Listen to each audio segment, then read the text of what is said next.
Good evening, everyone. We're going to call this to order, and we're going to start with the Pledge of Allegiance.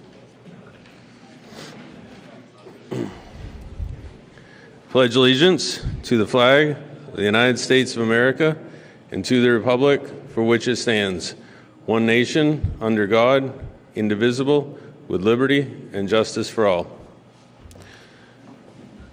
Okay, so the format tonight, we're going to start with the Select Board.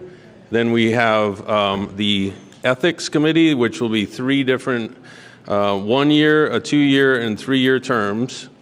And then we're going to have the school board candidates after that. So it'll be 3 different rounds, I guess you could say.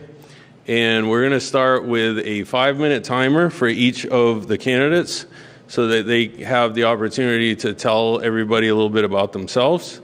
And then we're going to open it up to the public for questions. And whatever question is asked, if it can be asked directed to me, and then each of the candidates will have the opportunity to answer that question. Okay? So we can start down at the end there with Salem in 5 minutes. All right. Hello. My name is Salem Bloom. I grew up in Hampton, New Hampshire. I moved away for college and earned an electrical engineering degree from Auburn University. I met my wife there. We were lab partners. We ended up finding work down there. The job market was pretty tight when we graduated. We ended up we have 3 young kids. And a few years ago, we looked at each other down there and we realized, we are raising our kids somewhere with very high taxes, with stoplights every quarter mile. This is not where we want our family to be. So we had visited New Hampshire plenty. My family still lives here. And so we knew this is where we wanted to live. We wanted to find a community with, convenient to, for instance, Concord, Manchester, if you really have to get into Massachusetts.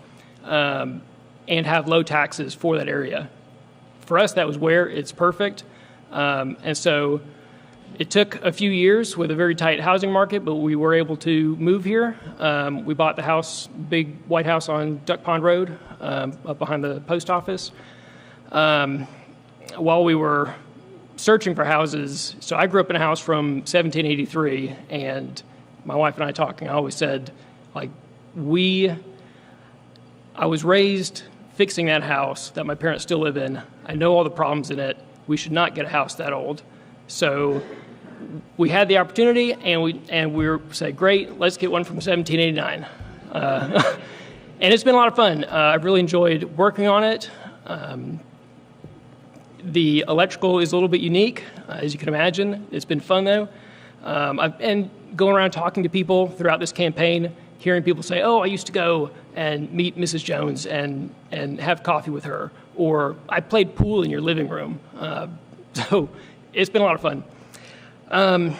So we're glad we're here. Right now, I work from home as a director at a startup that focuses on software security. As part of that work, I have to talk to customers every single day and determine what they need from the company, how I, as a software developer, can deliver what they need. And I'm also a director at the company. I'm responsible for hiring and firing for my team. I'm responsible for keeping our budget in check so that, for instance, are we spending too much on the servers we're using to run the software that we write? Can we cut spending somewhere so that we can hire more people, so that we can do more development, so that we can reach more customers? I've also, in my career, done a lot of grant writing and successfully brought millions of dollars to the companies I work for, and done that with no strings attached. That can be kind of a tricky path to follow. And I think it's also worth mentioning I have the support of all 4 of our state reps. Those are the people that this town has decided best represent their interests in Concord, and those same people believe that I would represent the town's interests as a selectman. So again, my name is Salem Bloom. My family loves being here. I love being here. Just today, everybody was out playing. I had to work. It's a Thursday. But my wife and kids were outside playing. We got a puppy last week. It was, I mean, it got up to maybe 40, maybe. And they're out there in T-shirts running around. It's a blast. We love it here. And I would like to make sure that the town of Weare remains the Weare that we love so much today. So thank you for your time.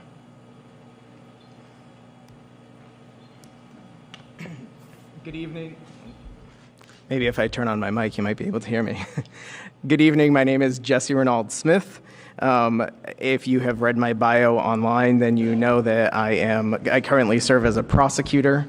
I bring that up first because a lot of people don't generally like meeting a prosecutor, but I'll get into that a little bit and talk about how I think that I'm a balanced candidate. So I'll start with that first. Yes, I do serve as a prosecutor for the towns of Tilton and Samberton, New Hampshire.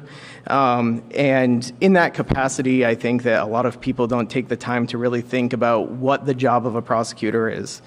And I say that because the first thing that I have to do is I have to act as the first line of defense. And what I mean by that is when I look at cases, I have to examine that case and make sure that the police officers that work for me and put together the cases for me have abided by the Constitution, have abided by the rights that are afforded the citizens. And so I have to look for those areas where maybe that wasn't followed. And so in doing that, I may have to go back to the police and ask them to keep investigating if I think it's something that they can investigate, or I have to tell them that we cannot move forward with this particular case because I have an obligation to make sure that people's rights are sound and that they are given the process that they're due.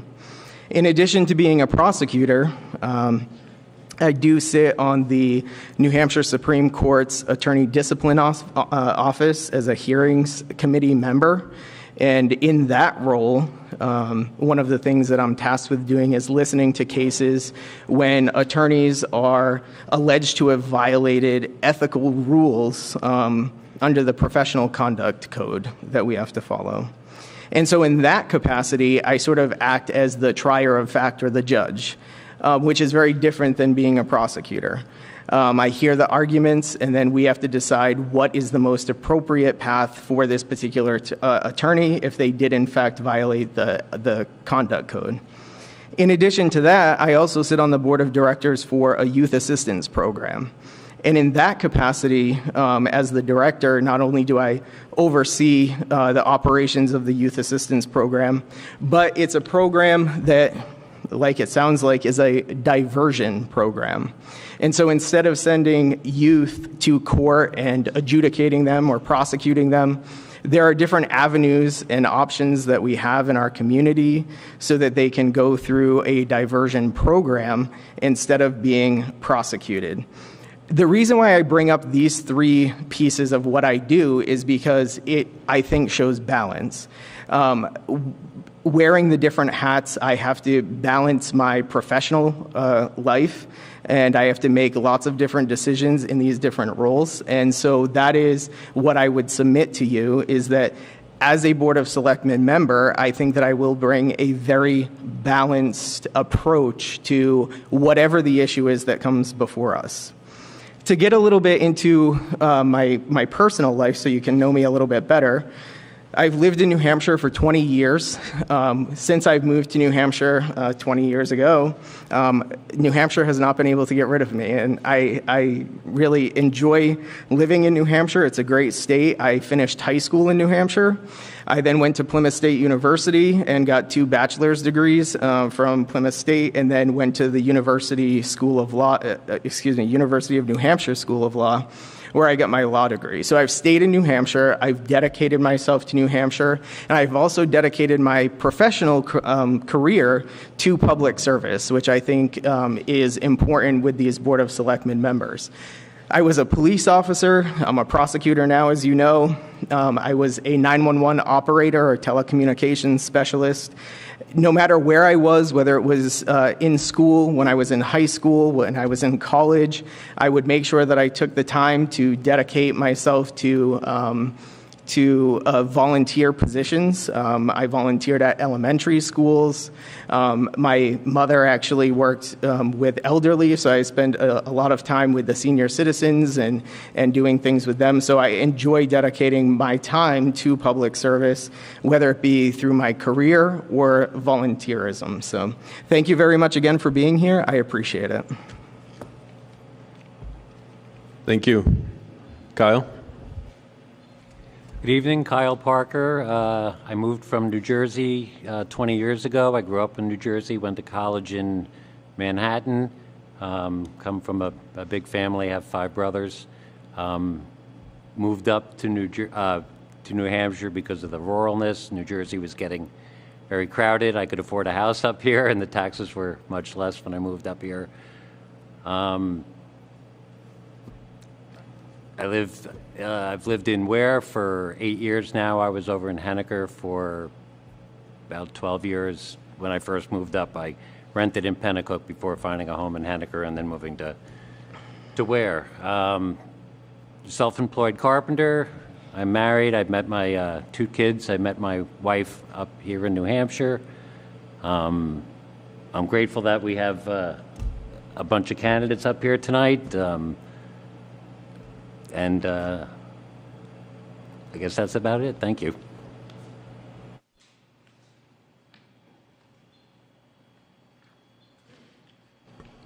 Hi, my name is Benjamin Knapp. I guess start from the beginning. I moved to Weare December 16th, 2000. Before that, I grew up in Montana. I've been visiting Weare since 1985. My brother moved out here then, and I used to come out here and visit and go to work with him at the highway department here in Weare. When I moved out here, it was that night it was an ice storm, and I actually went to work with him and rode around the plow truck on the very first night here. I worked for a local sawmill, Ed Sanborn's lumber mill, for the summer of 2001, and then I was hired at the transfer station here in Weare. It was either in August or September of 2001. And from 2001 to 2022, I was employed at Town of Weare DPW. With a short stint, I did go to Deering in 2015 as a road agent, but then I came back and was the Public Works Director here for from 2016 to 2022. I have I raised a family here in Weare. I still have a son in high school. My daughter's graduated from John Stark High School. She's doing very well.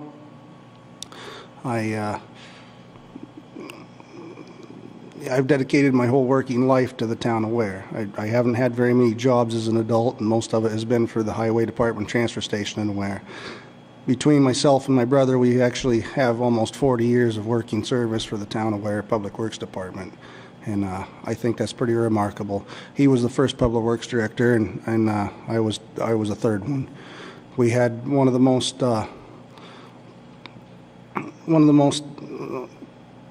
economical transfer stations around. We didn't spend a lot of taxpayer money to move the product that we moved. Our payroll was low. We moved a lot of recyclables. I think that as far as the roads go, our roads were some of the best there were in the wintertime. We passed we passed a road bond in 2018, I believe, and it was one of the only bonds to be passed the first try, and it was passed with 76% success. And that was with the help of many, many people. It wasn't me. Town administrator, finance administrator, many people. But that's pretty remarkable that it was one of the first bonds to be passed the first try. And I think that was, obviously due to the public believing in us, but it was due to the highway department doing a good job. And I now am working in New Boston as a road agent. I think the reason that I would be good as a Board of Selectmen is I have a lot of experience with the budget. I have run the budget for 6 years, and I've run the budget in other towns for a total of a couple more years. I worked hand in hand with all the other departments, police, fire, building, ladies at the town office. We're responsible for setting up the voting booths. And I think I got along very well with all the other departments. I didn't have any spats with them. So I understand, not that I know everything about every other department, but I think I understand every other department probably better than any other candidate because I worked hand in hand with them. And I certainly understand how the budget works. And I think that's Selectman's #1 job, just to oversee the department heads. We don't need to micromanage it, and we don't need to tell them what they need to do on a day-to-day basis. We just need to make sure that they're doing what they need to do, and if they need a little guidance, help them out a little bit. So I think there's been way too much micromanaging this past year, and I guess I'd like to change that a little bit. That's about all I got for you folks, so look forward to working with you. Thank you, Benji. Eric? Good afternoon. My name is Eric Connor, and I thought the meet and greet we would be having, coffee and tea and shuffling around, meeting the group. So a little about me. I was born in Manchester, New Hampshire. My father was in the Air Force. He was a pilot in the Air Force. We lived on Pease Air Force Base for a couple of years, and then we moved to Greenland. Shortly after that, in my junior year, my father got transferred to Omaha, Nebraska, where I went to high school. I went to 2 different high schools. I went to high school in Nebraska, and then he was transferred to Pittsburgh, Pennsylvania, where I finished high school. In Pittsburgh, I also finished college. At the time, I really didn't know what I wanted to do, like most kids, I guess. And my father said to me, he goes, "You're pretty level-headed. I think you'd be a pretty good air traffic controller." So I went that route. I took his advice. I went that route, became a controller. In the process, got my pilot's license, and I worked for the FAA for about a year, where I decided that, you know what, being an air traffic controller is not for me. So after I graduated college, I moved back home, and I say home, that's New Hampshire, and that was, I guess it was the late 80s. Couldn't find a job. If you remember back then, the housing market crashed, and it was just a terrible time to find a job. And my uncle was living in New York. So he said, "Why don't you come to New York and, put your resume out here, and we'll see where you land."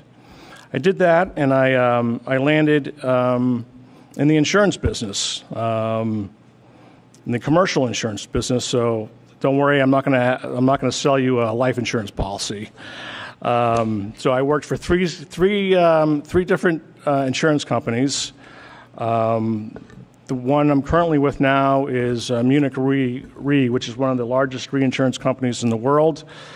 What I started off as an underwriter, underwriting workers' comp, general liability, commercial property, commercial auto. Currently now, I manage a territory which is New England.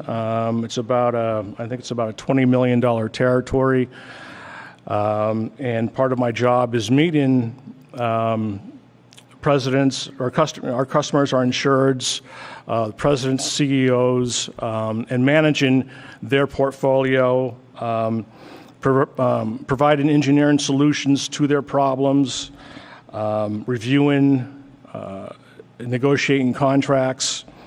I'm also on the board of directors for the IICF, which is the Insurance Industry Charitable Foundation. It's a national foundation. I'm on the Boston chapter, where we raise money for children, homelessness, women's issues, women's shelters, that sort of thing. And I think I'd be good on the board because I think I'm pretty level-headed. I think that I'm able to review. I know I'm able to review contracts, and if I can help the town out in any way, I'm certainly here to help out the town, and that's being part of the board of directors. That's it. Thank you. Thank you. Okay, so do we have any questions from the public to start?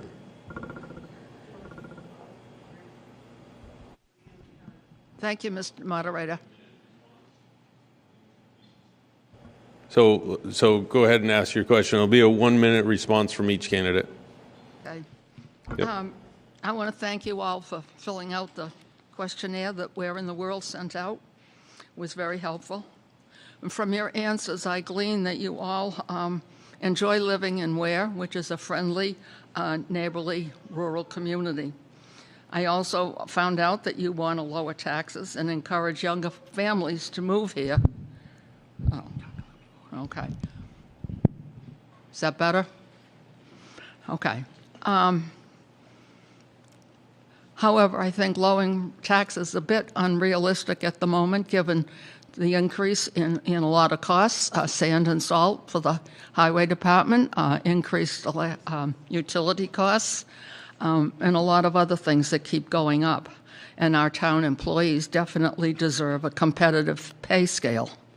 And if we have more families moving into town, that means more services, and that means probably more taxes. So how do you balance all these things that I've just mentioned and that you've mentioned in the survey? More businesses, that sounds great. But what kind of businesses that will not fundamentally change the character of our rural community that we love so much? State and federal grants, that sounds good too. But are they just one-time grants that will take care of one thing and then we're left next year and the year after to pick up the costs? Or what kind of grants?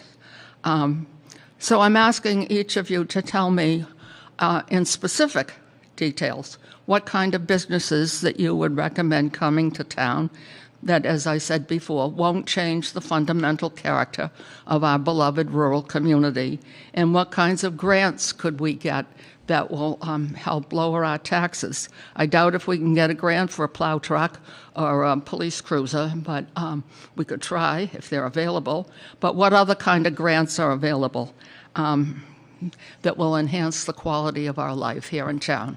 And I'd like specific details, not just vague. Thank you very much. Thank you for your question, and we'll start with Salem. Clumsy me, sorry. All right, so I love it. Specifics. I would maybe jump directly to the grant question.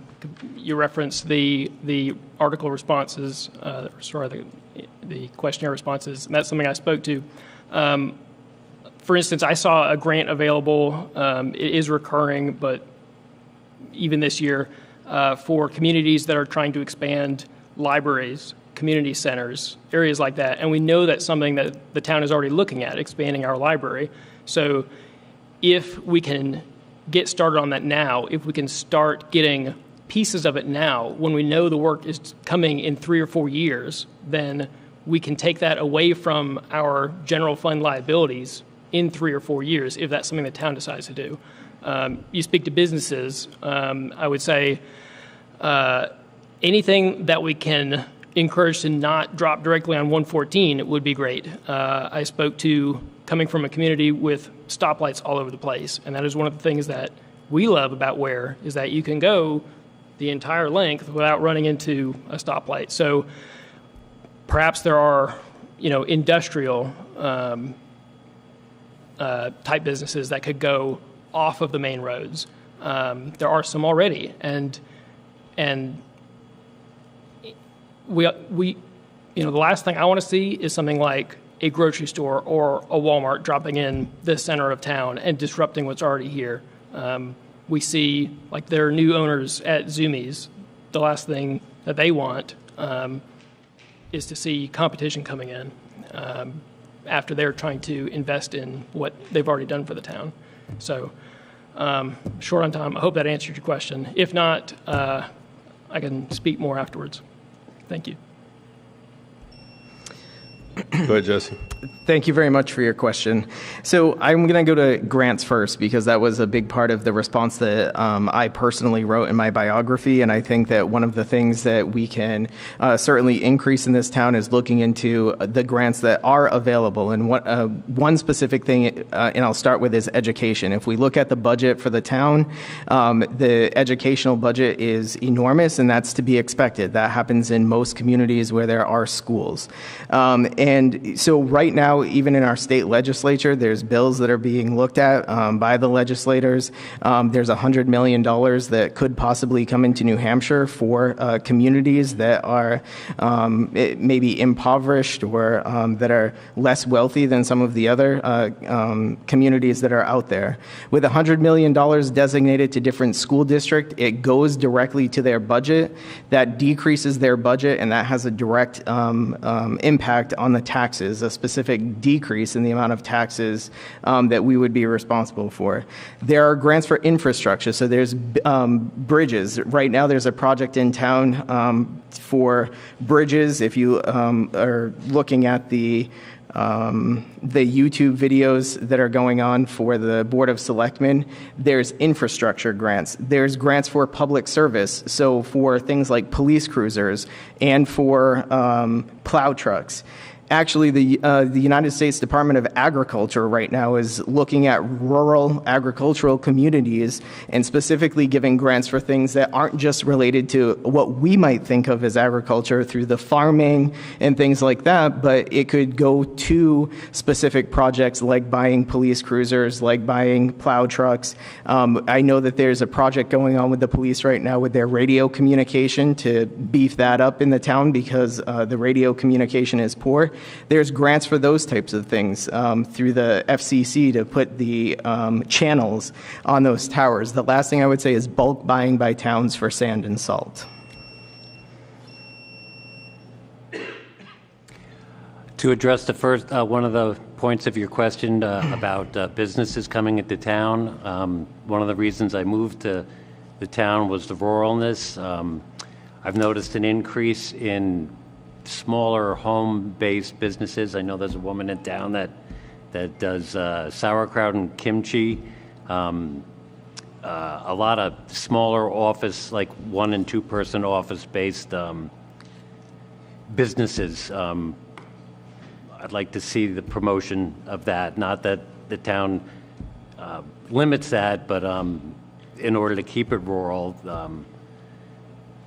just focusing on those sort of businesses. I know there's a lot of smaller farms in town that sell agricultural products, and there are already a couple of small industrial parks in town that you don't really see them from the road. They're pretty well hidden. And an expansion on those would be great. Thank you.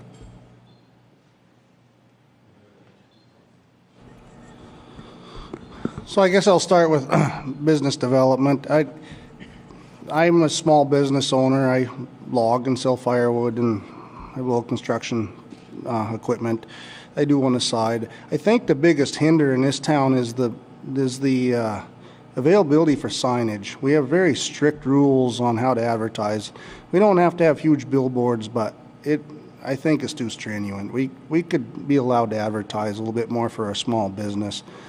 Again, we don't need a Walmart, I guess, but the little guys just aren't allowed to advertise. You know, I can think of a couple businesses right up on the road I live off of that got given a hard time this year or last year about their signs. So I think just being allowed to promote your business a little bit better in this town wouldn't hurt anything.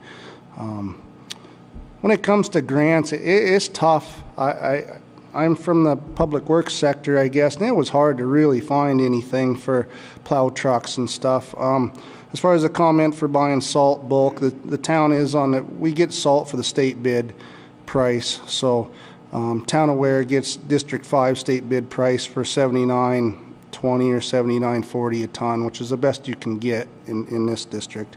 But for an actual grant, they come about. You just got to pay attention. I don't know if there's any on the table today, but you just got to pay attention and see them. The highway department has an oil burner down there. It didn't prove to be as good as myself or anyone else thought it'd be. I actually found a grant for paid between $50,000 and $60,000 of an $80,000 furnace system for pellets for renewable energy.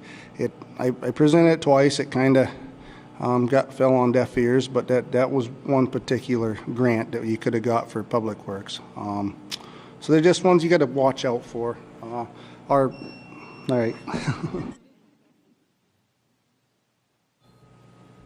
I thought that was a great question. As far as grants, I really don't know how to address that. I don't know much about the grants, but I can tell you that as a board member, you would look into what grants are available, and you take full advantage of those grants for the town. And as far as what businesses or what we'd like to see in Weare, I'm not sure if I want to see like a Walmart in Weare. I don't want to see that. I don't want to see like an Amazon. I understand why you asked that question. We have an aging population. Taxes are going up. Costs are going up. So to increase taxes or to find revenue, we need to bring in some jobs. I would like to see maybe a business center or an office center, something that's off, something maybe a 3-story office building or an office site that you can't really see from the road, which would preserve Weare's look, I guess. And I would also like to see some sort of maybe a 5-year or 10-year plan for Weare. Where do we want to see Weare in the future? Not just put Band-Aids on things as they come up. So sort of have a plan or an avenue, a direction, so that when these problems or these issues come up, there's a path for us. Thank you. Anyone else have a question from the audience? Yep, go ahead.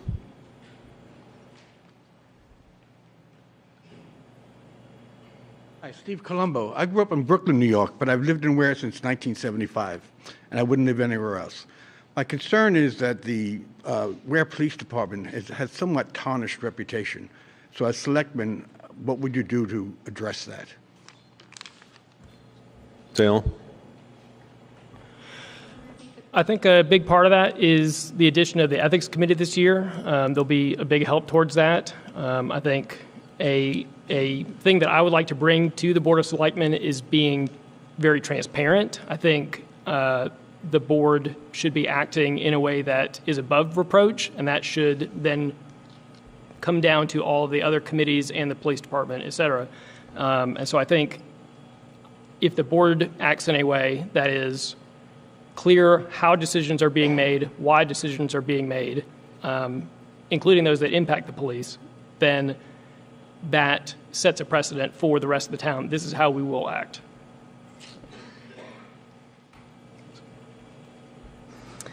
Thank you very much, sir. So one of the first things that I would say is that I have lived in Weare now for 4 years, and shame on me, I didn't take the opportunity to go to the police department, but that has changed. I have gone to the police department, so although there may have been a reputation at one point, I would submit to the audience members and anybody else who might be listening remotely to just stop into the police department, get to know your local police department, get to know the police officers, because although they're there to do a particular job that most people know why they're there and what they do, and it's not often that we see them, in the best of moments, but when they take off the uniforms, they're people too. And I was once a police officer. So if you get to know the police department, you get to know the officers, I think that that helps build that community. When the police are out at certain events, stop and say hi and ask them about what they're doing. Ask them, how their day's going and things like that. And I hope that they return that favor to you too.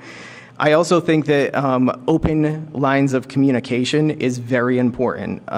One of the things that I've learned from my position that I'm in is that communication seems to break down over time, and that's one of the things that I hope to change as a board member.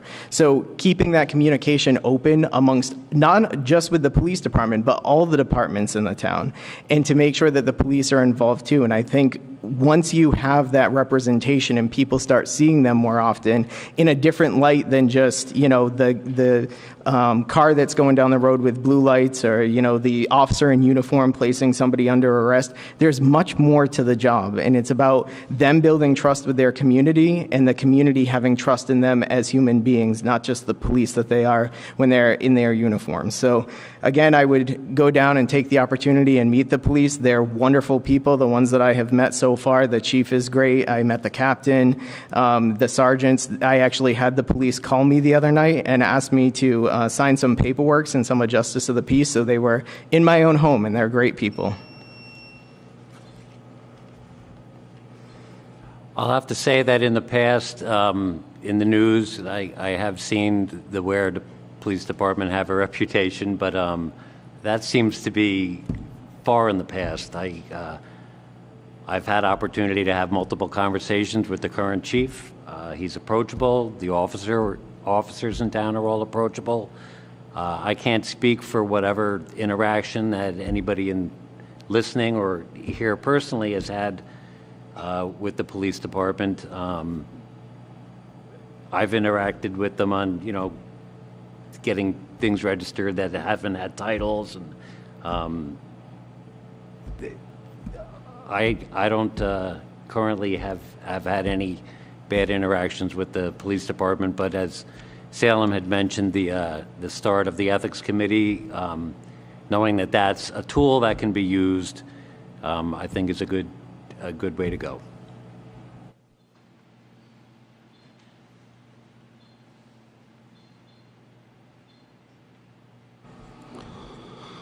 I certainly think the reputation from 20 years ago is much better than it ever was, and I work, as I said before, with every department, and I think you got a great group in this town. The thing you always hear about is lawsuits, but you never know what those are really from. Those are private, sealed things, because somebody gets in trouble, they want to get out of it, they're gonna sue about it. So we don't really know. As a selectman, you're gonna know those things, and if it seems ridiculous, you're gonna hold the department head accountable. But I think that's a department where the general public isn't really going to know the real ins and outs, because we can't. So you got to trust that the department head and the selectmen are handling it and holding everybody accountable if there's something going on that shouldn't be. But I'm not sure that that's really the case this day and age. So I think the chief of police has done a great job at vetting the new police officers coming in. I think that's what we need to do across the country, but specifically here in Weare. I also think that having an open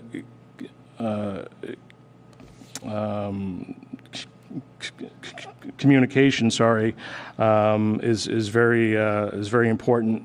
I think it's important that the police officers are approachable, and I think they're doing a fine job.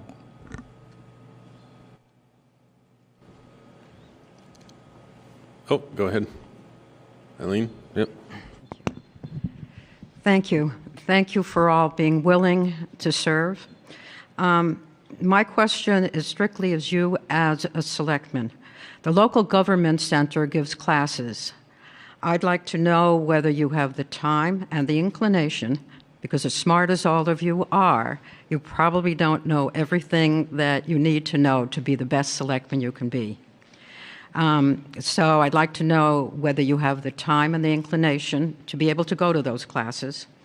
Also, how much you are aware of regulations that you have to follow or at least be knowledgeable about. And thirdly, what you will do to make the public feel welcome so they're comfortable to come before you.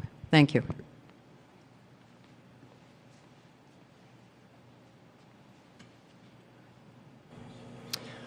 All right, so for the three parts of the question, yes, lots of time, very willing. My work schedule is flexible as it is. I work from home. I already take time out of the day if my wife needs help, if we need to get the kids somewhere. A lot of times I end up working in the evenings after we get the kids to bed. So if classes come up in the middle of the day, not a problem. Aware of the statutes, regulations that say a lot of people encourage me to run because I actually really enjoy reading that kind of thing. So, for instance, like RSA 41 is what outlines what a selectman is supposed to do. 41.8 is the one that says specifically this is what selectmen do for a town in the state of New Hampshire.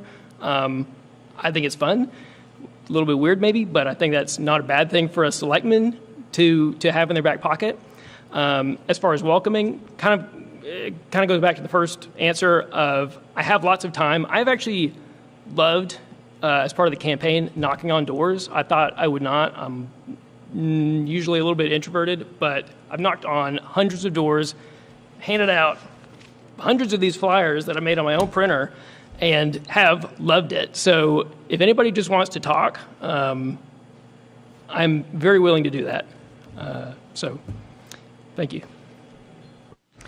So I'll start off by saying that reading the law is not weird. I actually really enjoy reading the law, so the regulations portion of your question is a great one for me, so thank you for asking it, because I am very well aware of the regulations that are out there, the state statutes, specifically with respect to boards and a board of selectmen. I present before boards of selectmen. I have written memorandums of understanding. I've written town ordinances for the towns that I work in. And I have to take into consideration the laws, not only the state statutes, but also federal laws, to make sure that anything that I'm writing that a board might look at and adopt is going to be compliant all the way up through our system of federalism on the state and federal levels. As far as LGC, although I am a prosecutor and have a very busy schedule and I'm in court quite a bit, I do also have flexibility in my schedule. And so on the days that I'm not in court, I absolutely can take advantage of that. I actually can create my own schedule. So I can work maybe 4 days that week and do 10-hour shifts and make sure that I'm available to attend classes at the LGC. And I am aware of it. I think that was part of your question. As far as making people feel welcome, I think that is tremendously important. That, again, goes to communication. I'm not just talking about communication amongst the different departments in the town, but also communication to our townspeople. And I hope that after tonight, after listening to me, my bio is online and I have an email address on there. There have been some people that have used that email address to ask questions, to try to get to know my personality, and that was a specific question. So I hope after tonight people do feel welcomed by my presence. I am certainly happy to listen to anybody that would come before the board if I'm elected. I'm very interested in listening to what the issues are that people have and to address them. Thank you. As far as the training, I've been to some of the trainings that the state offers as far as zoning and planning go. They're very helpful. I have the flexibility to make those meetings, so I am aware of them, and I have been to some of them, not on select board end, but on planning and zoning end. As far as I'm sorry, could you remind me of the second part of your question? Could that? being independent, make the public feel welcome? Oh, yes. As far as making the public feel welcome, I did some door knocking and campaigning, and I found that a lot of people in the town don't even understand or are aware of how the local government works, that there is a select board, and that they can bring public concerns to the select board. So as far as approachability on that, I would continue if put on the select board to go around and meet people and let them know that all the board members are approachable. It's not a closed group. Thank you.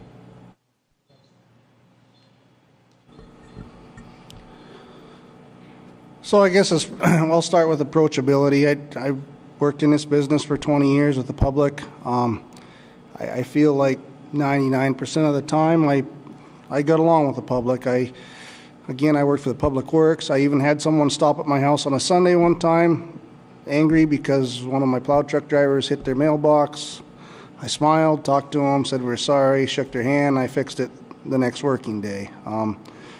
It's just how I was. I could have yelled and said that you shouldn't be at my house on a Sunday, but that's just not who I am. See me at a restaurant, grocery store, I get along and until I can't, I guess. There's always going to be that one person that doesn't like your opinion, and just write it off. The regulations, I guess I feel like I understand how Board of Selectmen works. I'm sure there's RSAs that I can't cite that I'll learn. Education, I am a Master Road Scholar. It means I took 100 hours of training for that type of work. I was a wastewater operator, drinking water operator, solid waste operator. I had to take all those training classes. And if there's classes that come up that would help me be a selectman, then I'd find time to do that. I work 4-day weeks in the summer. I was actually one of 3 road agents in the entire state of New Hampshire that was invited to go to New Orleans for a roundtable meeting for rural road safety next month. It wasn't something you put in for. There's 6 states in the nation and 3 people in the entire state of New Hampshire, and I was one of them. So I'm going to attend that and see if I can learn more about rural road safety. Thank you. So one thing I've learned since I've been back in New Hampshire permanently now for 3 going on 4 years is that everybody waves in New Hampshire when you drive by. You're walking, it's a nice feeling. So I think that, yeah, we're all pretty approachable and happy to help. I think that's what drew me to coming back home. As far as time, I've been a home-based employee for, going on 25 years now. So I kind of set my own schedule. I set my own meeting dates. So I'm available all the time. And as far as regulations, with my company right now, we do a lot of ethics training, a lot of diversity and inclusion training. But as far as the regulations for the board, I'm sorry to say I'm not up to speed on that, but I'm sure that the board members will bring up the newbies. They'll bring us up as far as what we need to do. Thank you. And on the next round here, just in the interest of time, we want to cut down to 1 minute each. And anybody that might have thought, well, we're not quite sure what we expected coming into this. I actually used to run a Walmart. I would never want to see one in this town, to everyone's point. And I ran one on Long Island in New York. And how do you deal with somebody having a heart attack in the store, or a shooting, active shooter, or any number of other things that just kind of happen? Well, you have to learn on the job. You have to learn, on your feet. And everyone had the opportunity to reach out to me beforehand. I only had one candidate of all 3 sets. We're going to have the select board, the ethics, and the school board. Only one candidate reached out to find out. So I'm not going to say who because I don't want to give any appearance of, an edge or anything, but that's something that we need to learn is how to reach out. That's an important part of this. This is almost like a job interview, right? So could I have the next person, please?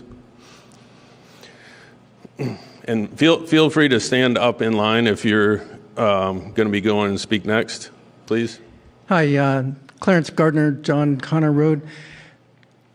Unfortunately, I wasn't able to make it to the deliberative session this year, so there's a ballot issue to disband the fire wards and have the select board take over their duties.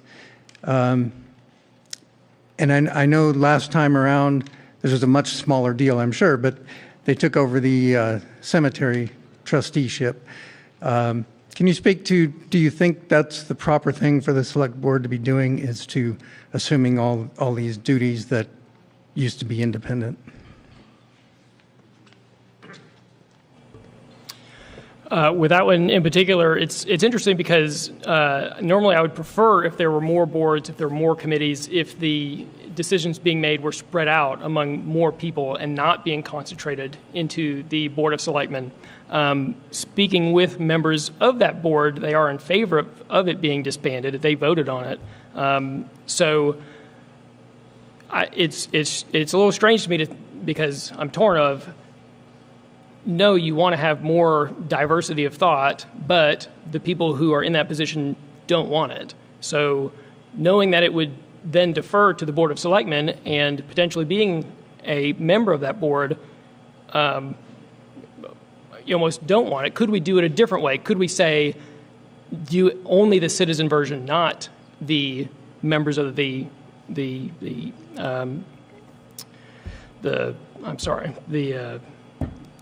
actual employees of the town, and leave it only to citizens? Maybe that's an option. Thank you for the question. So as far as the banning of the fire wards, it is also my understanding that the fire wards themselves took a vote.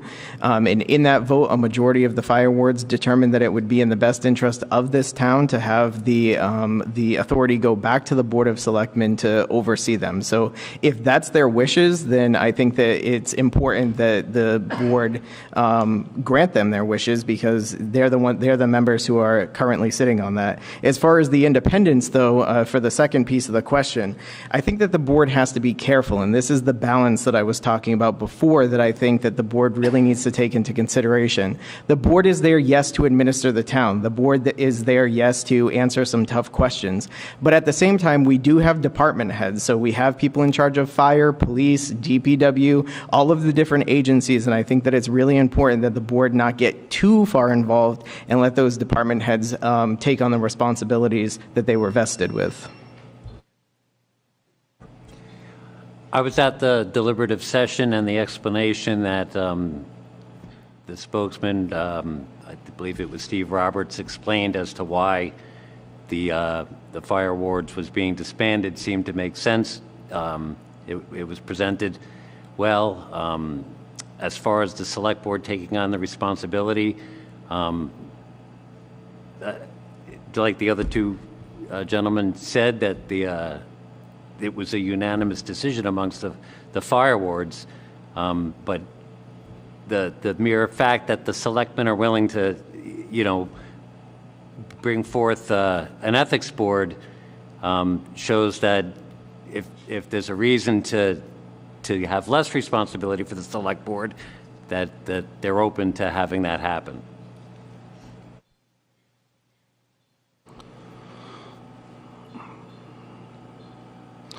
The good thing about the Board of Fire Wards was a lot of people that were on it were fire members and understood the fire service. And I believe when I started, there was actually a police commission here too. The tough part was the Board of Fire Wards had a certain amount of say, but at the end of the day, the Select Board had to say in the bottom line budget. So on the everyday spending, it was always, the Board of Fire Wards had the okay to spend up to a certain amount, but at the end of the day, the Select Board is responsible for the town budget at the end. So I don't think it's a bad thing to have, have the select board in charge of all of it. Like you say, that's why you have department heads. You have department heads that you trust. If you don't trust them, get a department head you do trust. And those are the ones that are supposed to watch the everyday budget, and the selectmen oversee it. I don't think the whole pile of committees and boards necessarily is efficient. I'm going to agree with Jesse on this one. It sounds like the fire ward elected to disband their board and requested that their duties be moved to the selectmen, which is probably, I think, maybe a good thing, as the selectmen, have control over the purse strings. I see this as a good move.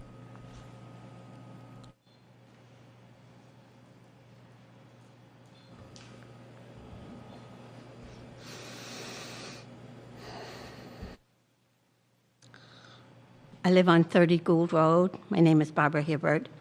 I've lived in town quite some time. Thank you. Okay. I'm nervous.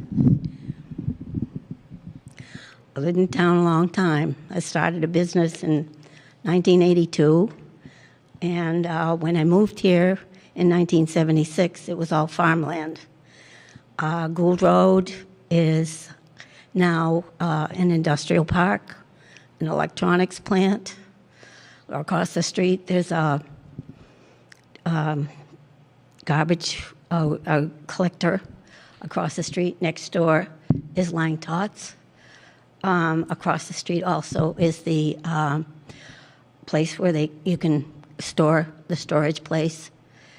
So I would like to know how the rest of the town can be, in order to keep up with what has happened down in our community, which has not been easy. We have lights flowing into us from all over the place, and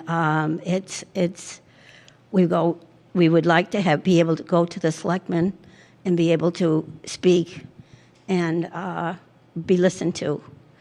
And I would like to know also if you're going to meet more than once a month. Will that be on your agenda? Will you meet more than once a month? Thank you. So at least to answer the last part first, they did vote recently. They're meeting every week right now. That it's every other week is a work session, and then the every other week is a public session.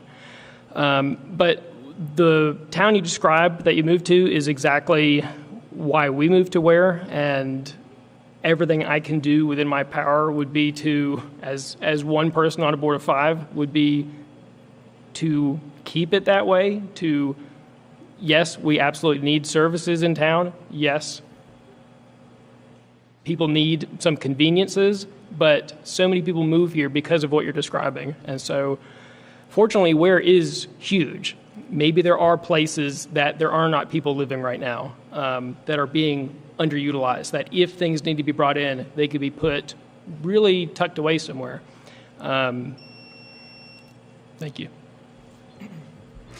Thank you. So I would echo what Salem has said about the board. So currently, the way that the board operates, at least my understanding of it, is that they meet twice a month for a public session, and then twice a month for a work session, because there are a lot of materials and a lot of different pieces to the town's puzzle that they need to put together. And so that's the first part. The second part is that I, too, like living in Weare, because I think that it's mostly a residential community, and it's my understanding, having spoken to many members of the community, that they also like that community residential feeling, and that they take pride in that when it comes to Weare.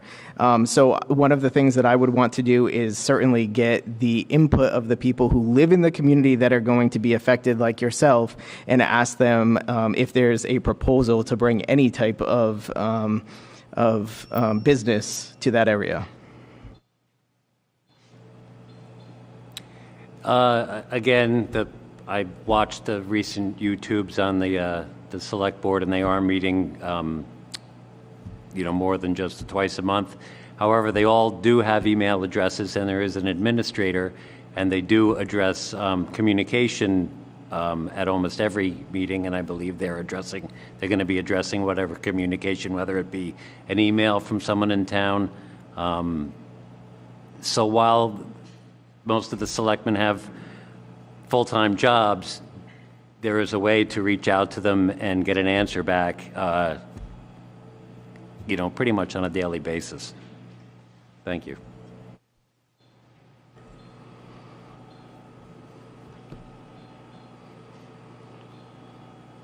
So I suppose everybody spoke to how many times a month select board meets. As far as the rural community feel, I grew up in a community that was so rural that it's legally considered frontier. So I understand.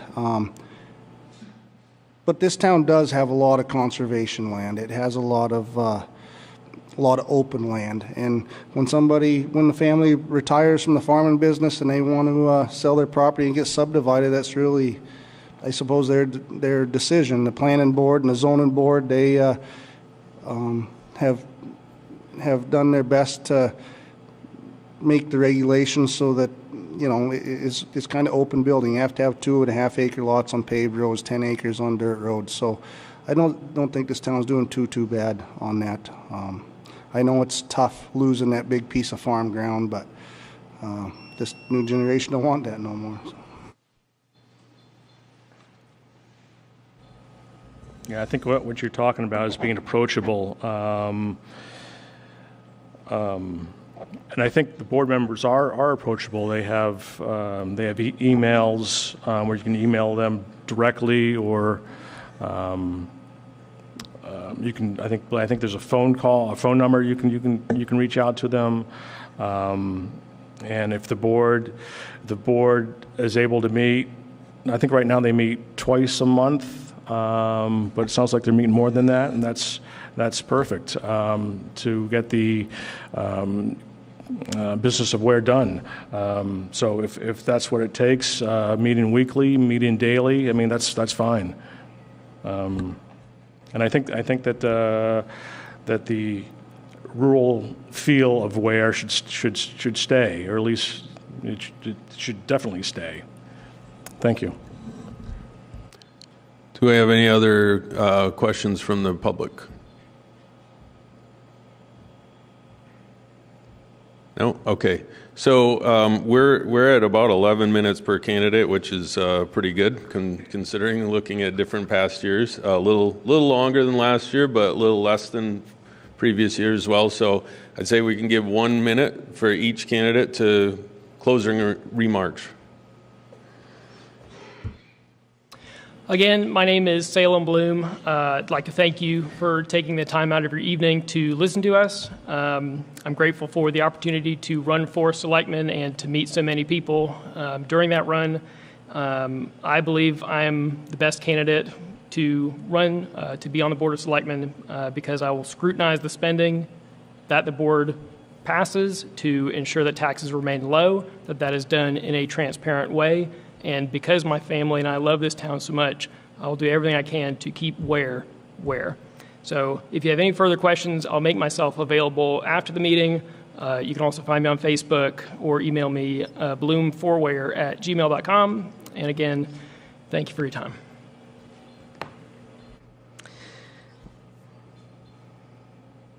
Thank you very much. I just want to start off by saying that, obviously you're picking somebody who is going to make decisions for this town that affect you. You guys are the citizens. So you're going to be picking people that are going to make decisions that affect things like your taxes. They're going to make decisions that affect the operations of this town. They're going to make decisions about things like your freedoms, for instance, in town ordinances and things like that.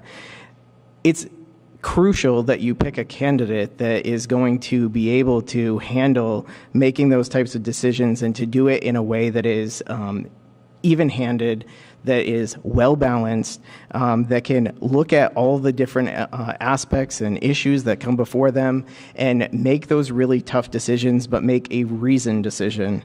I hope I'm that candidate. I may not be the one that you know the most or like the best, but I hope that you feel as though that I am the most qualified, and I look forward to your vote on the 14th. I'd first like to thank the town of Weare for putting this on, because I don't think that a lot of towns do this. It's not a mandatory thing that this goes on. So I'm grateful that the town takes the time and the employees take the time to put this together. I lost my train of thought. I apologize. Oh, I'm not here to sell myself as a better candidate than anybody else up here. I'm glad to see that there are so many candidates that want to serve, and that's exactly what it is. You don't do this because you're looking to make yourself rich or anything. I know that this current select board puts in a lot of time, more time than you see on the YouTube channels and at the meetings. So I'm grateful for what they do.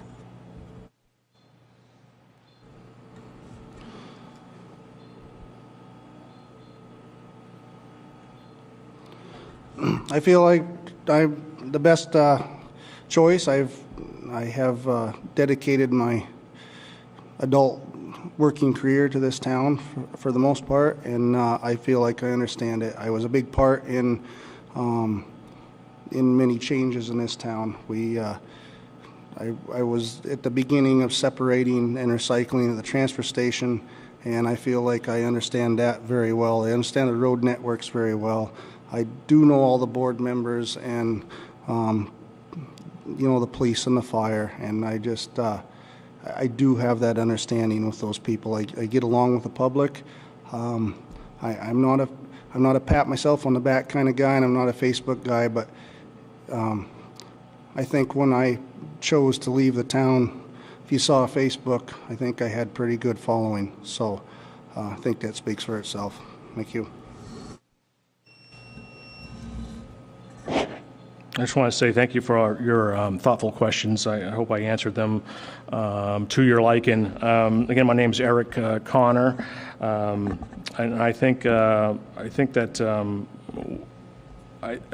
what I stand out as a team player.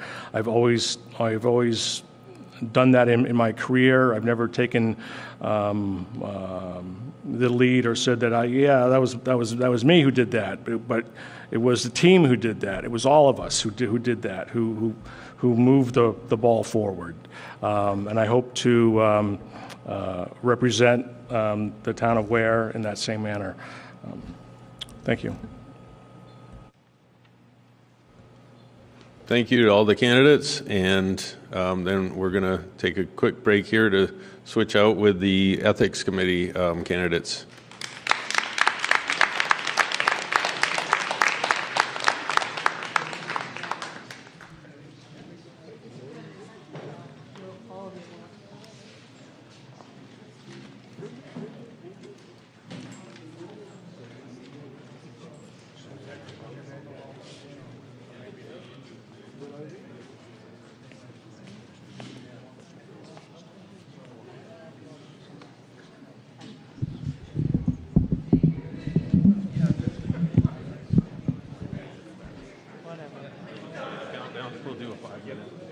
Intermission,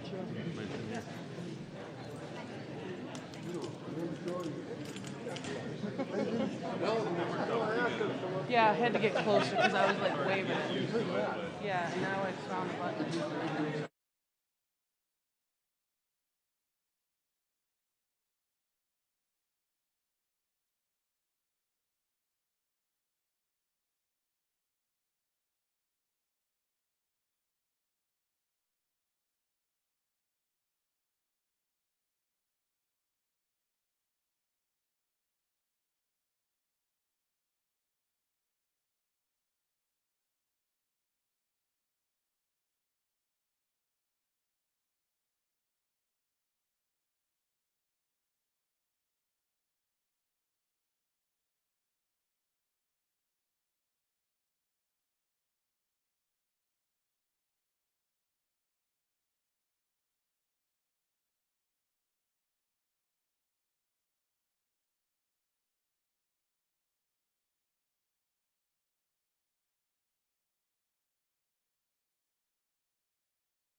1 minute.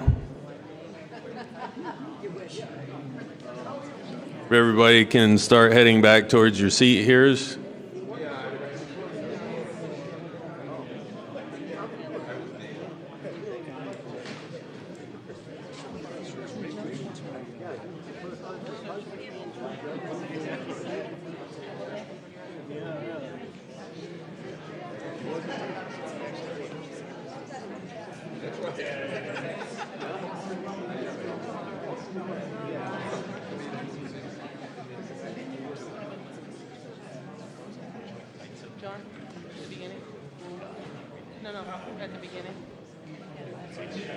Oh. Okay, so here we are with the Ethics Committee candidates, and we're going to start with the same format with 5-minute introductions each candidate. I'm actually going to start with the first one is someone that did not show up, but they sent in, so we can't ask her any questions, but I can read. Hello, my name is Suzanne Cooey. I've lived, did I pronounce that right? Cowie, sorry, thank you.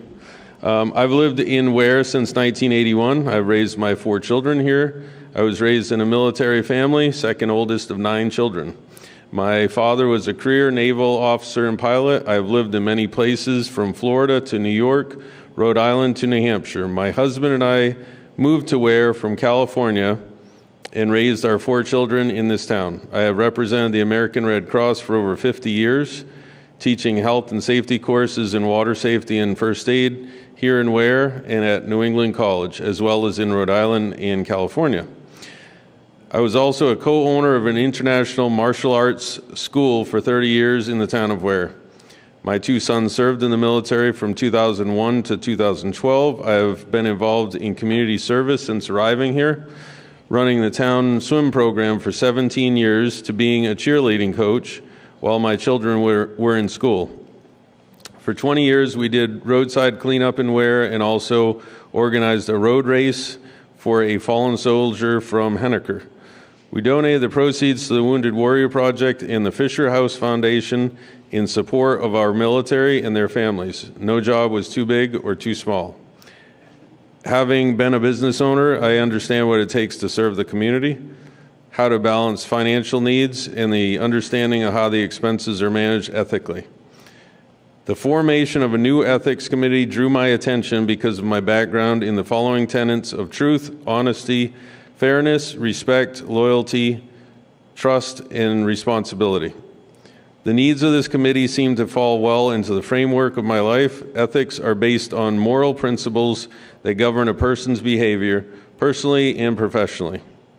Working within specific rules, actions, and behaviors are paramount to ensure compliance with fair and reasonable actions. I would appreciate your support in electing me to this committee. Thank you sincerely, Suzanne Cowie.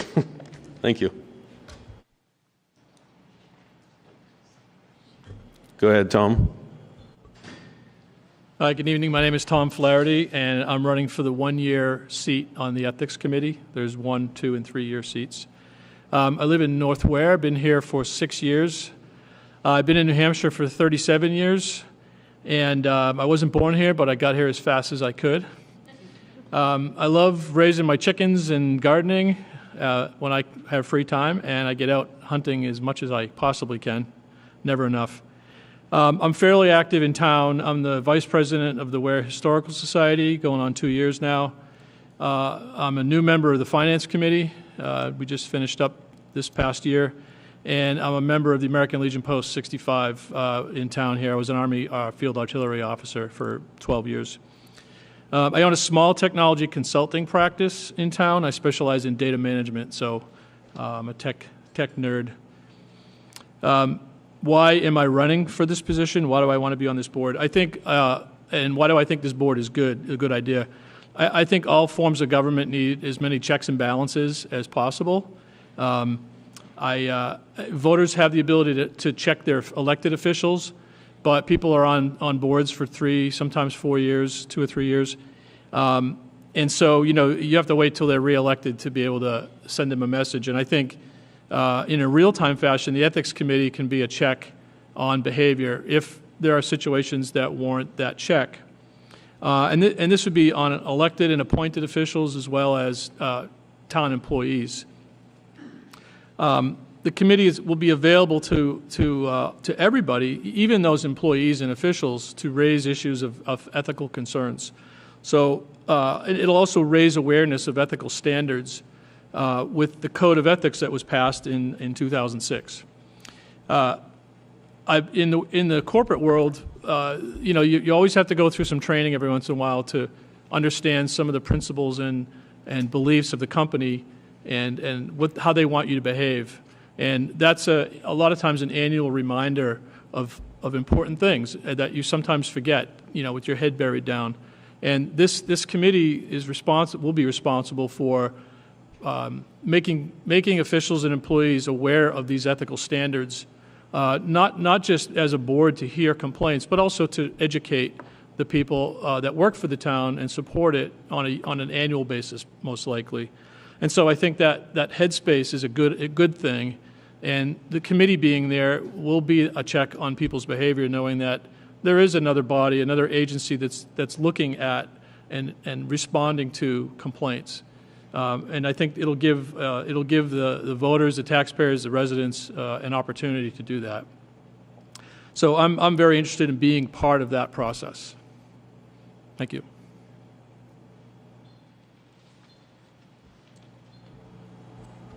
Hi, my name is Wendy Curry. I am a 23-year veteran of the town of Weare. Veteran because it's changed quite a bit. But I grew up in a rural fishing town in Maine. I went to college at UMO. I'm a second geek nerd. I work at Dell, and I think Frank might be here. I survived the layoff, so just so you know, you're good. I have been a Girl Scout leader. I have been a cheer mom. And then for the last 10 years, I was on the Weare School Board. And in particular, the school board is important because I was on the policy committee. And I think what the town is looking for, I guess, based on what we just passed, is we need to come up with some policies and procedures and ways to fairly, non-biasedly, non-politically based assess concerns that the town has about people that are their employees, right? So unfortunately, a lot of debate goes on Facebook about someone's complaint with somebody, and it's one side, and it blows up, and it's crazy, and then there's pitchforks and all kinds of craziness, right? So having policies and procedures and plans and agreed upon across the entire committee on how we're going to handle things, the scope of which and what we can do and what we can't do, will allow people to get their day in court, and not just the one-sided thing that's on Facebook. So this is really important. Honestly, if I'm on the committee, if I'm not on the committee, there's a lot of really good people on here, but I believe in the mission of what this board is trying to do.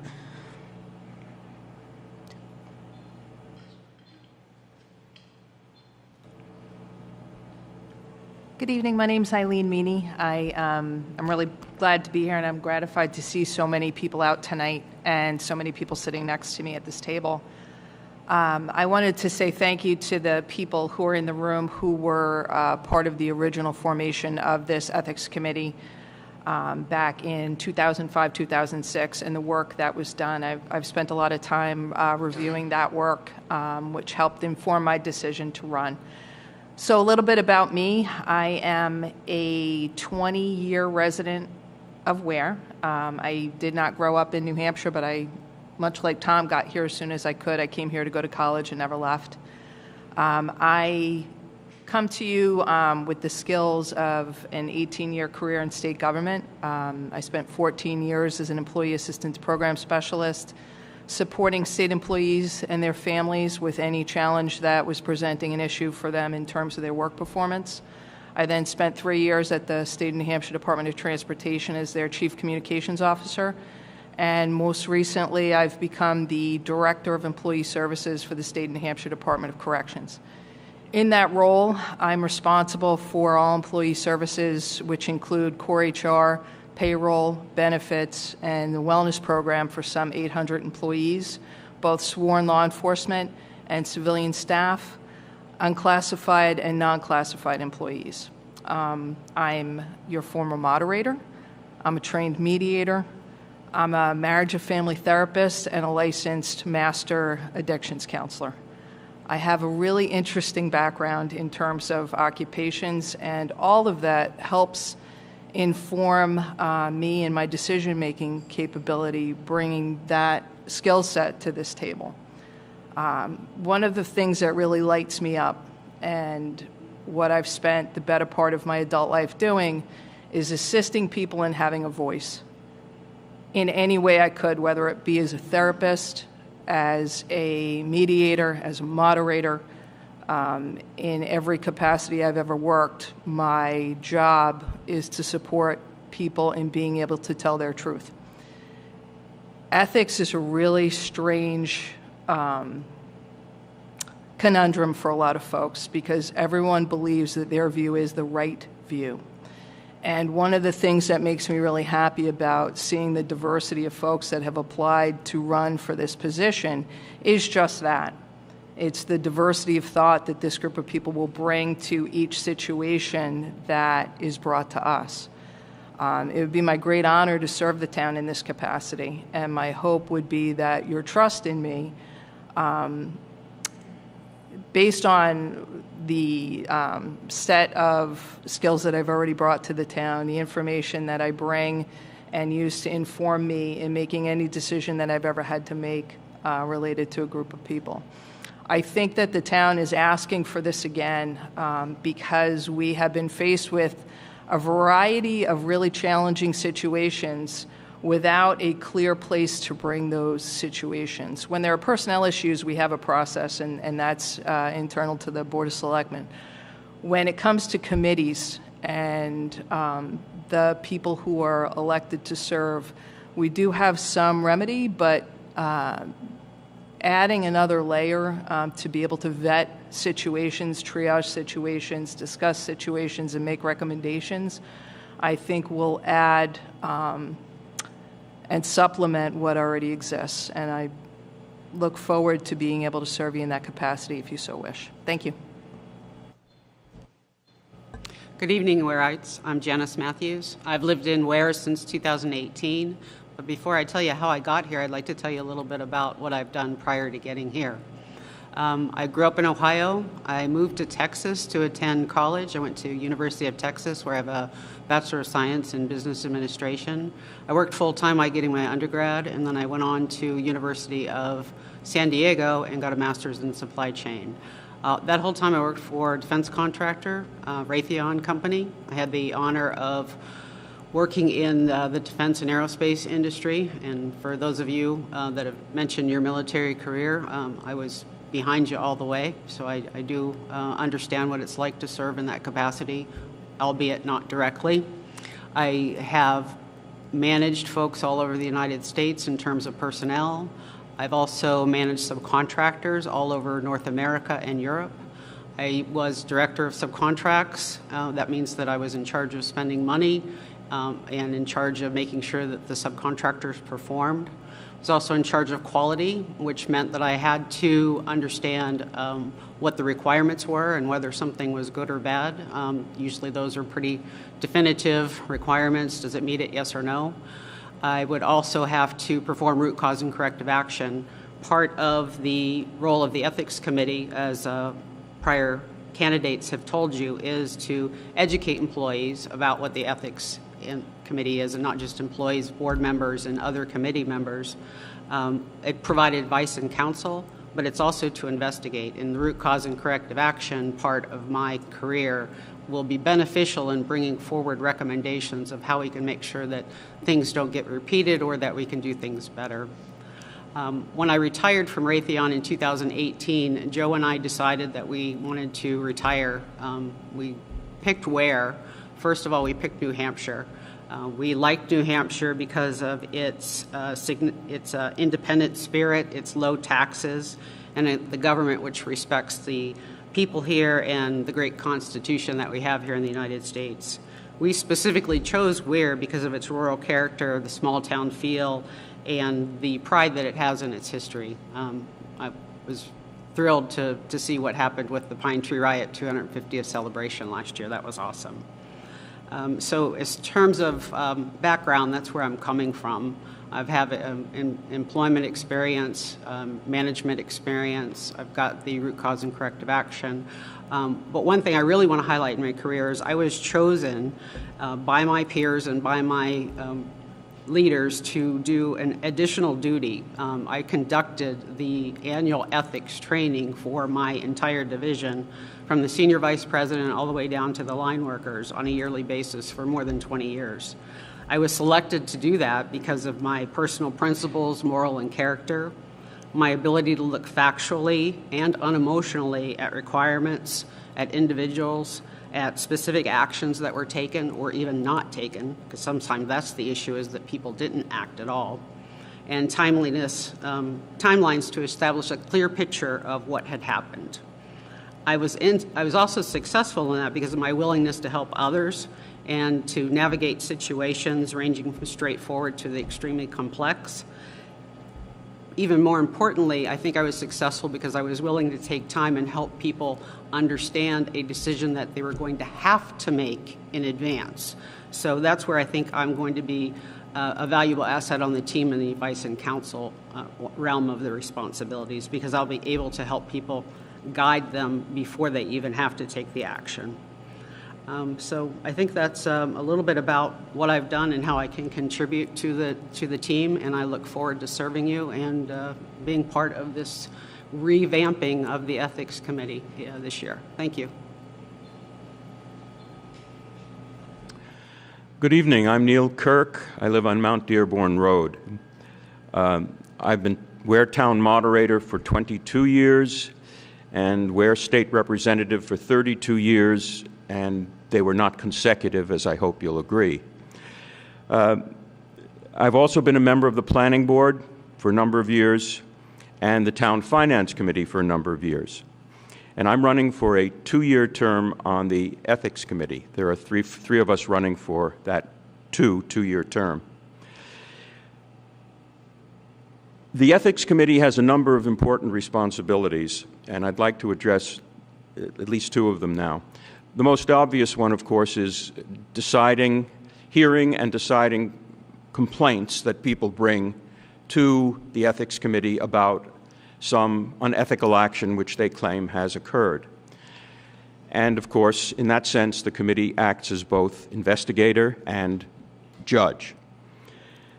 It's a very important function. But there's something that also the committee is charged with doing that perhaps is even more important because it would affect more people. And that is that it advises people about issues, about their alternatives, about whether what they see as a problem is, in fact, an ethical problem. In all the years that I was town moderator, I always helped people, whether I agreed with their articles or not, but I always helped them to try to get the best possible article to bring forward to the people so that all of us in town meeting could make important decisions based on accurate and clear articles.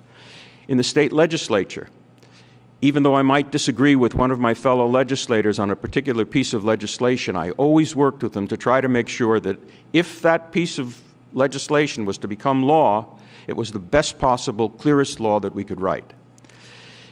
That's what I'd like to do when it comes to helping people who have an ethical issue but are not quite ready to bring forward a complaint. I'd like to work with them to make sure that whatever they decide to do, they do it with the most complete knowledge and understanding all of the actions, options, and consequences. But there's something else that I hope that you will find as important as I do, and a reason why I hope you'll think that I would be a good member of this committee. And that is, it's very important that members of this committee distinguish between their personal views on a particular issue and what's ethical. In many cases, behavior that we might like or speech that we might like or dislike is very offensive. But that doesn't mean that it rises to the nature of an ethical violation. And so it's very important to me, and I hope to you, that members of this committee can distinguish between their own views on issues and whether the action that's being complained of is an ethical issue. It's nice to be living in this town. My wife and I have lived here for many, many years, many decades, and I think it would be very important for us to choose a really good committee. Frankly, a lot of the candidates are impressive. You've got a tough choice to make. Thank you. Thank you. And questions from the public?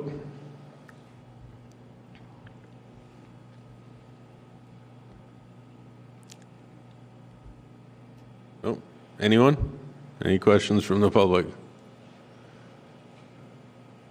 I just did a course for my CFP designation about ethics, and there's a lot more to it than what they just covered in a few minutes, so thank you. Hi, Clarence Gardner again.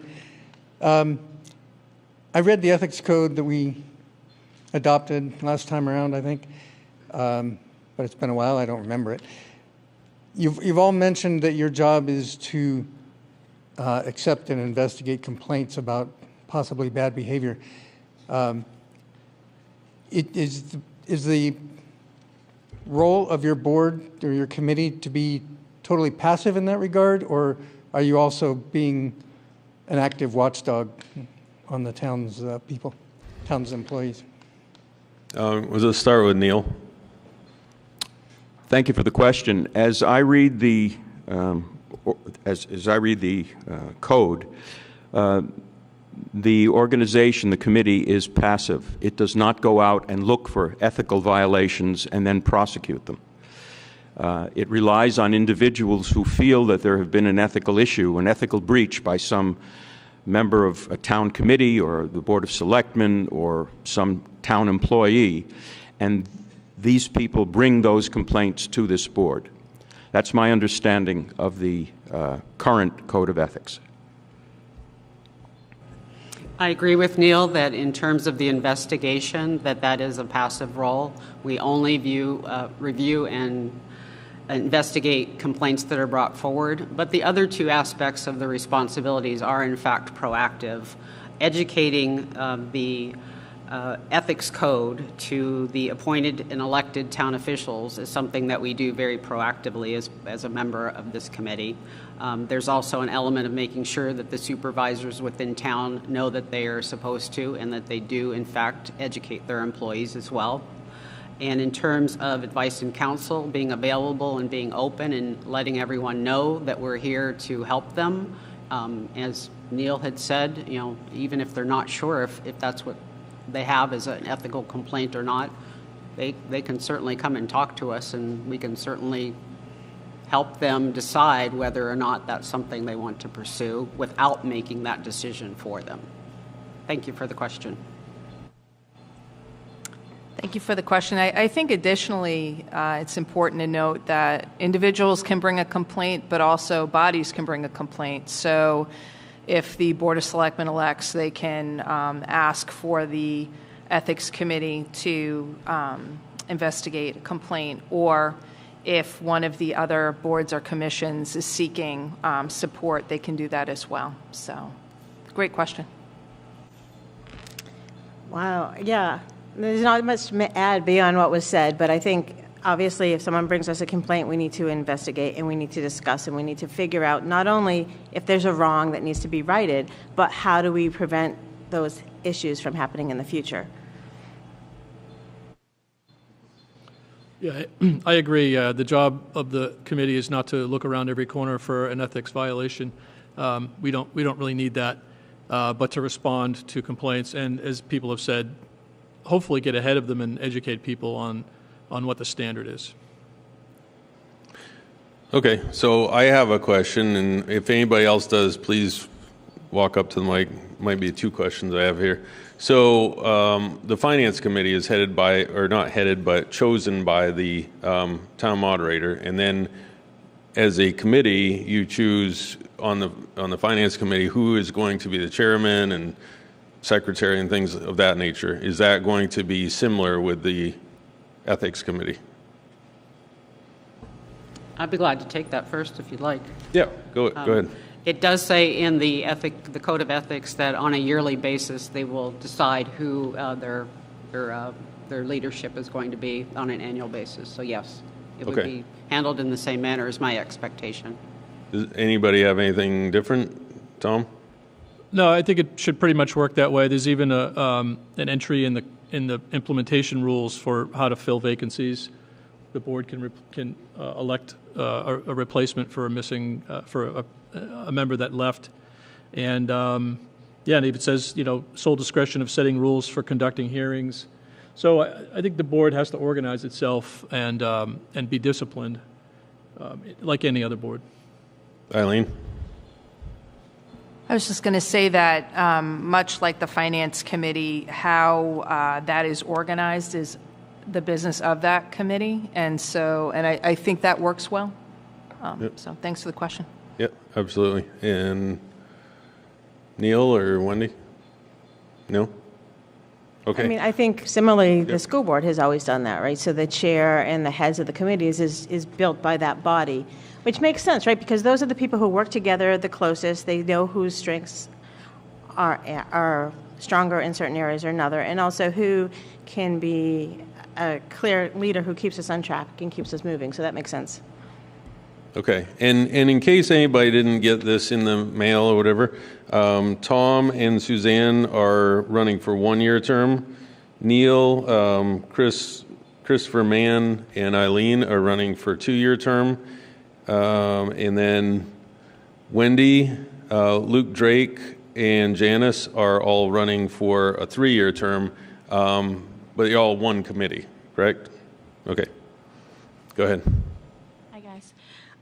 So it's been a while since I've been involved in any of this stuff, but as I recall, when the last committee was, when there was such a thing, one thing I found a little bit confusing was there was some kind of a rule where there would a limit to like no conflicts, like couldn't be on too many committees, family members. It would be a concern if somebody you knew too closely was on a committee with you, which sounded all lovely, but it seemed like the volunteer base tends to have a limited group of people in general with so many different things that we need help with in town. So I don't know if you had any thoughts on that, if there's already a written policy on that. So to clarify the question, whether there is a consideration for conflicts of interest among members on the committee? Sure, and how you balance that with the fact that you need to get people to serve on so many different committees with a limited pool. Right. We have a town of, 8,000 people, and there's only 50 of us in this room? Okay, great point. Go ahead, Eileen. You want to start, though? It's such a wonderful question, and I had spent some time reading the minutes of the former Ethics Committee, trying to understand a little bit of the history and how it started and how it ended. And like I said earlier, I'm gratified to see as many people at this table and in this room. And over the course of the past years, I've seen an increased interest, for whatever reason, in serving on boards and commissions and committees. Some of the issues that you raised in that question, though, the duty to disclose, conflict of interest, recusing yourself if you have some sort of interest that's being presented or represented is basically, to me, one of the foundational reasons for an ethics committee is understanding how to navigate those different challenges, especially in a small community where there is a small group of people who are active participants in the democracy in that community. And so I do understand the concern, and I remember Helene, who I had the fortune to moderate the session where this was discussed and brought back onto the ballot as one of the concerns. And I think the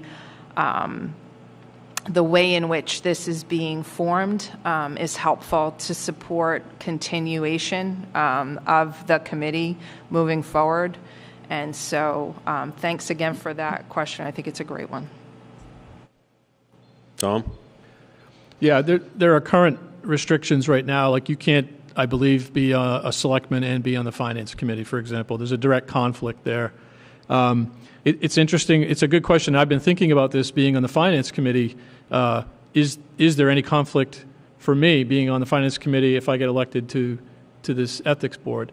Although it's funny, that I can see the Ethics Board as touching almost every department employee and appointee in town, potentially, given the role. So either you can't serve on any other board if you're on this, or there are some that you can. And I think if certain cases were to come up to this board, if I were on it involving the Finance Committee, I would probably have to recuse myself from those kinds of things, which lends right to what Eileen was saying, conflict of interest. And I actually think I have a personal goal that I think we need to expand a little bit more conflict of interest language in the ethics policy, because it's a big one, especially in small towns. A lot of people are related to each other. A lot of people have business dealings together. And so you have to really, you do have to be careful whether it's perception or not. Conflict of interest is a very tough topic, and it has to be addressed. And I think we need to add some of that to the policy, or the education at least. And so you have to know when to recuse yourself, and it doesn't look good to people if you don't do the right thing there. Oh, Wendy? Yeah, so we have a whole bunch of policies and rules on this in the school board.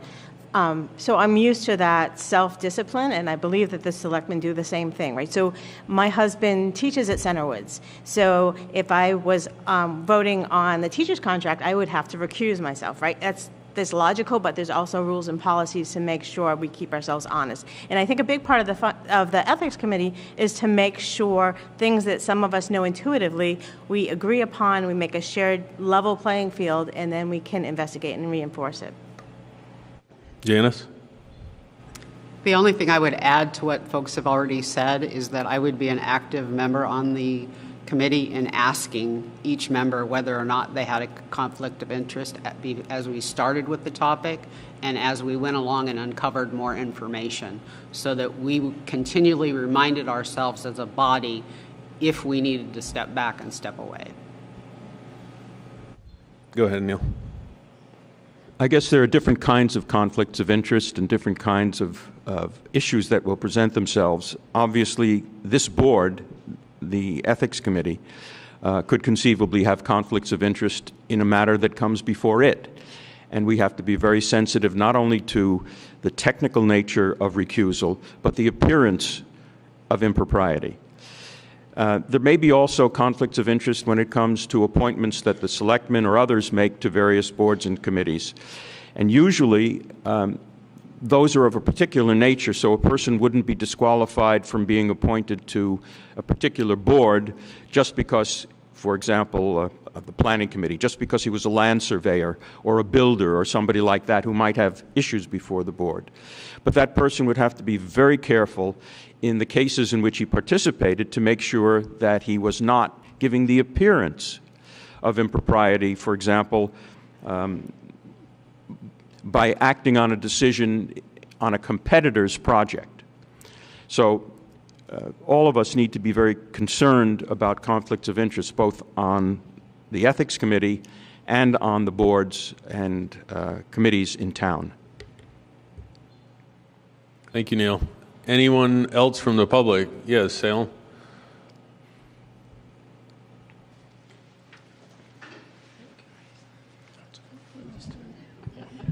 That's okay. Oh, it's okay.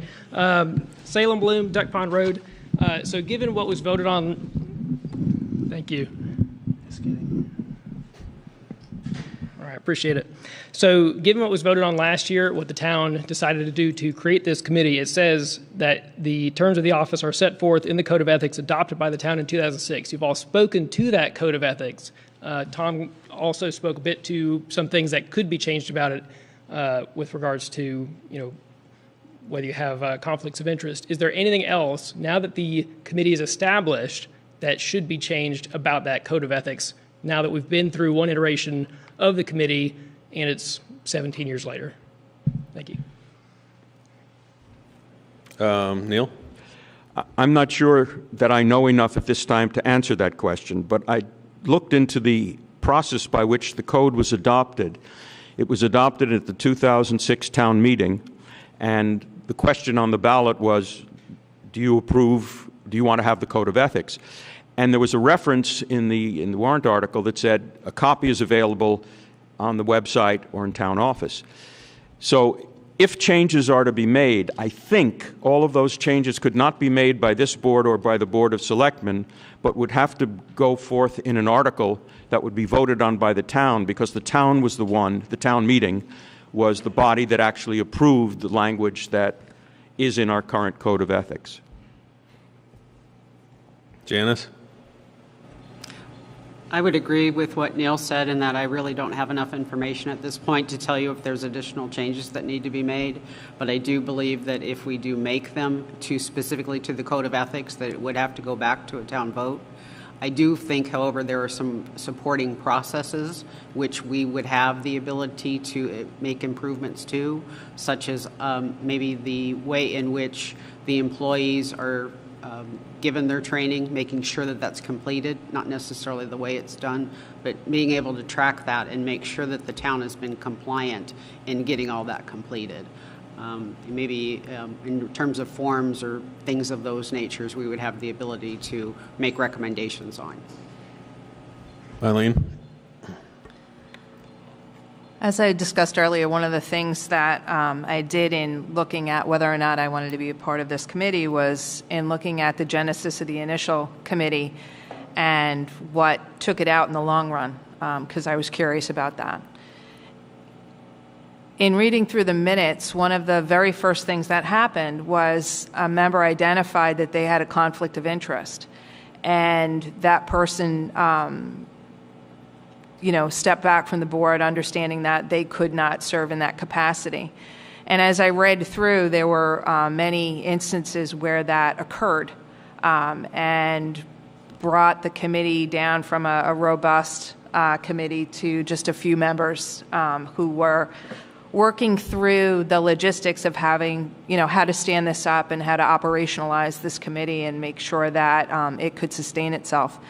And so for me, to answer your question, Salem, I agree with Neil's opinion that it would have to go through to our legislative body to make any substantial changes.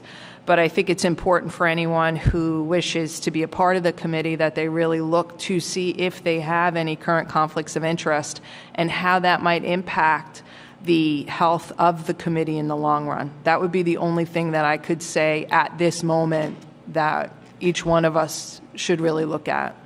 So thanks for the question, though. Go ahead, Wendy.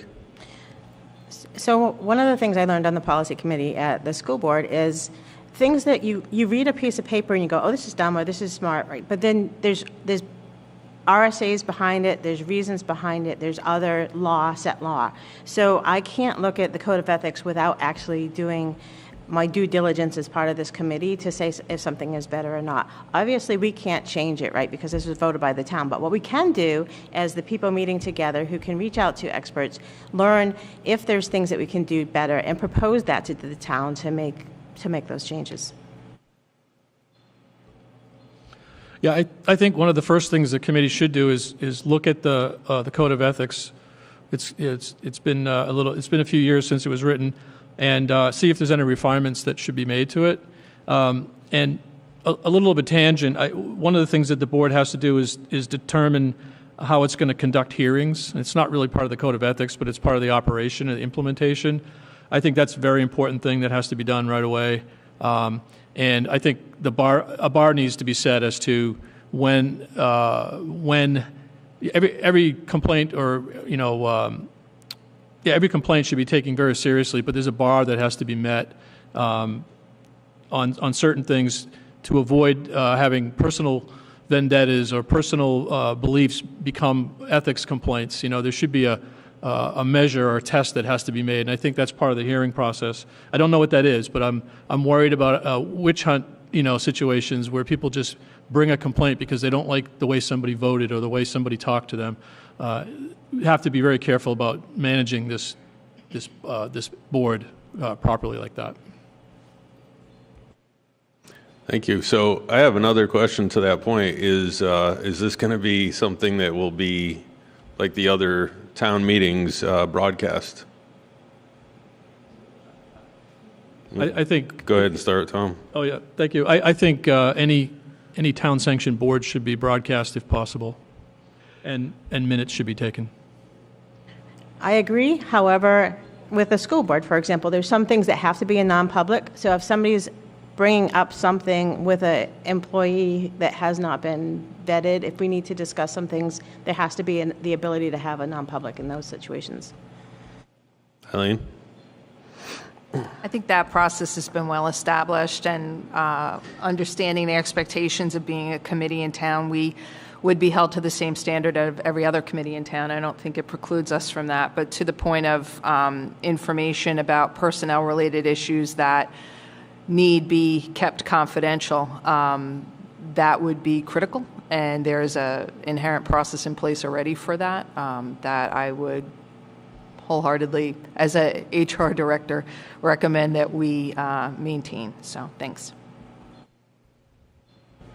I agree with the others that there are situations and specific investigations that, or pieces of investigations that would not be in our best interest as a town to put forward in a televised manner without some screening going to that in the beginning. There is, though, a recommendation or a part of the investigation to provide a report out. So those, I believe, would be completely transparent to the folks, even if they weren't in a televised scenario. So I do think there's opportunity for this board to continue to be transparent in what it does and make sure that the folks that have elected the board understand what's been done and what happened. Thank you. Go ahead, Neil. Can you imagine what would happen if someone had an issue that they wanted to bring before the board? They weren't sure whether it was an ethical violation or not, but they were concerned enough about it to bring it to the board for advice. Imagine if that were a public session and televised. How many people would want to do that? There has to be some kind of protection that I think most of the other folks on the panel mentioned, so that people feel comfortable in talking to the board and not embarrassing themselves or perhaps defaming other people in these sometimes very contentious and personal discussions. Ultimately, the board must make its decisions public, but the process by which it arrives at those decisions, I think, has to be considered on a case-by-case basis. I certainly don't want this board to get involved in situations where people are scandalized as a result of a hearing when it's unnecessary and it turns out that the person was not guilty of an ethical violation. I'm reasonably comfortable that after hearing everybody on this panel speak, that that's not going to happen, but we need to be aware of that. This board has to be user-friendly. Thank you. Go ahead, sir. I don't know if this is a question I could have just asked the town, but if you say you do find an ethical violation of some sort, do you have the responsibility or the authority to deal with that employee or board member, or do you just refer to the select people to deal with the issue? That was it. Go ahead, Neil. As I understand it, we have no power to punish or fine or dismiss or take any other action. We simply make a finding that there was an ethical violation and perhaps detail what it was. But it's up to others to take actions. Presumably the Board of Selectmen, if it were a town employee, might wish to do something. We are not like a jury or a court where you can impose fines. That's not what this board is empowered to do, and the code is very specific on that. I have nothing to add to what Neil said. I completely agree. The only thing that I would do personally is make sure that we understood if there was a process or something that broke down that led to that we also provided that kind of recommendation to make sure that we could beef that up or make sure that it didn't happen again. Just to build on the earlier statement, I think part of the mission of the committee is to be able to make recommendation as a part of report. We have no authority to enforce, but can suggest or perhaps even make a recommendation for policy But I don't see us as an arm of enforcement in any way, shape, or form. Agreed. I wouldn't want that job.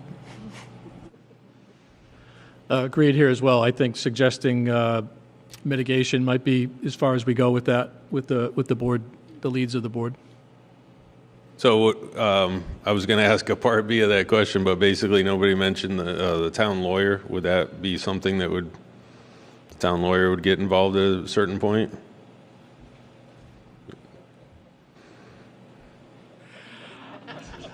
I don't know the answer to that, but I certainly hope not. I would think there might be situations in which we would talk to the town council about something before we provided a recommendation. Obviously, there depends upon the scenario, what you would bring forward or not. But I would have no personal issue in making a contact with the town attorney and letting the Board of Selectmen know that we're doing that, or whatever the correct process is through the town administrator or wherever. But I would think that would be a natural option for us to take in certain situations. Such a great question. There's always this intersection, right, of what is legal or illegal and what is unethical. And I think frequently there's a lot of confusion about that. I think having access to town council, if there were places where the committee was uncertain, it would be like any consultation that any committee would do if they felt like it was getting out of their lane or out of their scope. But I don't see it as, I think it would perhaps, based on the situation, be part perhaps of a recommendation, but it wouldn't be something I think that we would do all the time, if that makes sense. Yes. Yep. Wendy? Agreed. And I think it costs money to use the lawyer, right? So you wouldn't want to just do that willy-nilly. I think what we're doing is ethical. We advise a certain action should happen. At that point, the selectmen, if they want to wish to speak with their counsel, that seems like that would be the logical next step. I think if a hearing exposes situations that might be violations of state RSA, town ordinances, things like that, hopefully it doesn't really come to that very often. But I think the town council would be just part of the toolbox when necessary, get some input. Excellent. Anybody else from the public have any other questions for the ethics board candidates? Bruce?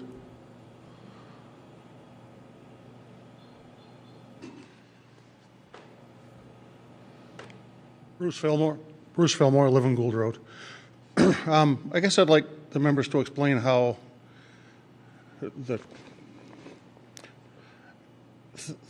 think that they can serve on any other board in town and not have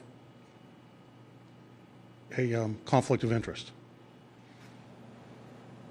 You want to start, Tom, on the other? Yeah, I don't have any direct conflict with the planning board. I'm on the finance committee, so I might have to recuse myself on issues that may have arisen by finance committee actions that I was aware of or exposed to. I know very little about what happens in the DPW department other than when I take my trash to the transfer station. So, and what I hear on Facebook. And that brings a good point too, is that I think staying away from chatter on social media might be a good idea for all of the board members that get elected. That's bias, potentially. It's Wild West out there sometimes. And I think staying out of that fray would be a very important thing. Maybe even cutting off from that completely. Agreed. And I'm on the ballot for two things, right? School board and ethics board. I think being able to recuse yourself when you get into those intersection points is important. But I also think some of our experiences that we have in these committees make us have a well-rounded background to help us on this ethics committee. And which delights me with this entire group that is on here. There's nobody that I think shouldn't be here because of our variety of backgrounds in the town, serving the town, and in other places. It allows us to have that extra dimension while we're discussing and debating ethical issues. think one of the opportunities inherent in taking on this work is the opportunity to model the behavior that we want to see. And so it would be my hope that my colleagues sitting next to me, if there was an issue that cropped up that crossed their path in another arena that they serve, that we would be able to have an open and honest conversation about, should you be sitting here? Should I be sitting here? I'm not currently serving on any other board. I'm not employed by the town. So it's sort of a clear path for me. There may have been points in time where it wouldn't have been as clear. It is right now.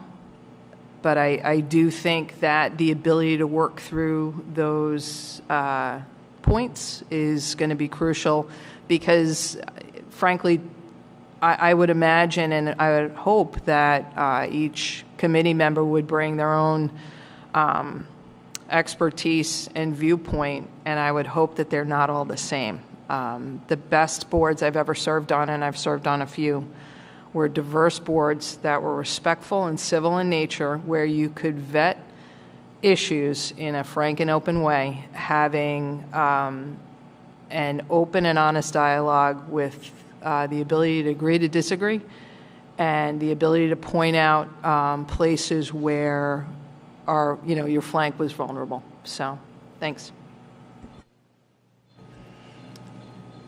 As I stated earlier, I would be an advocate for making sure that every time we brought an issue forward, that we were, as an individual on the ethics committee, looking to see up front whether or not we had a personal conflict of interest, and as new information came forward for whatever it is we were looking at, that we would continue to bring that forward and ask those questions so that we would step back and recruit ourselves at the critical point, either at the beginning or as we found out that that was a conflict of interest as we moved forward in the process. So I do think that it's going to be impossible for 100% of the time for anybody in this town to not have a conflict of interest with something. But in terms of the ethics board, I think it's up to us to make sure that we are doing the right things, because you certainly wouldn't want somebody serving on this board that doesn't know how to conduct themselves in that manner. Thank you. I don't think there's any inherent conflict of interest with a member of the board or the ethics committee being on any other board in town. But when it comes to a specific case, it may require that individual to recuse him or herself, depending on the situation. So to get specific to Bruce's question, the answer is it's not inherent. It's not an inherent conflict of interest, but it could be a conflict of interest in a particular case. Thank you. Any final questions from the public? Okay, with none withstanding, thank you very much for the Ethics Committee, Ethics Board candidates. Oh, I'm sorry. We're going to do one final wrap up here. We'll start down at the end with Tom, working our way this way, that you can give your final 1 minute. Thank you. All right, thank you. Again, my name is Tom Flaherty, and I'm running for the Ethics Board for Weare for the 1 year seat. I think I've shown by some of my actions and some of my participation in town that I'm fully vested in Weare and its best interests. I will act in a uncompromised, unbiased fashion and diligent fashion, being a member of this board, treating all complaints seriously, but also the complaintee innocent until all evidence has been presented. I'm very aware of the problems that a committee like this can have by misuse, and I'm very, very aware and cognizant of that. I really want to raise awareness of the issues of ethics and make sure that we educate everybody so that they know what the standard is. And I hope you'll vote for me next Tuesday, the 14th. Thank you.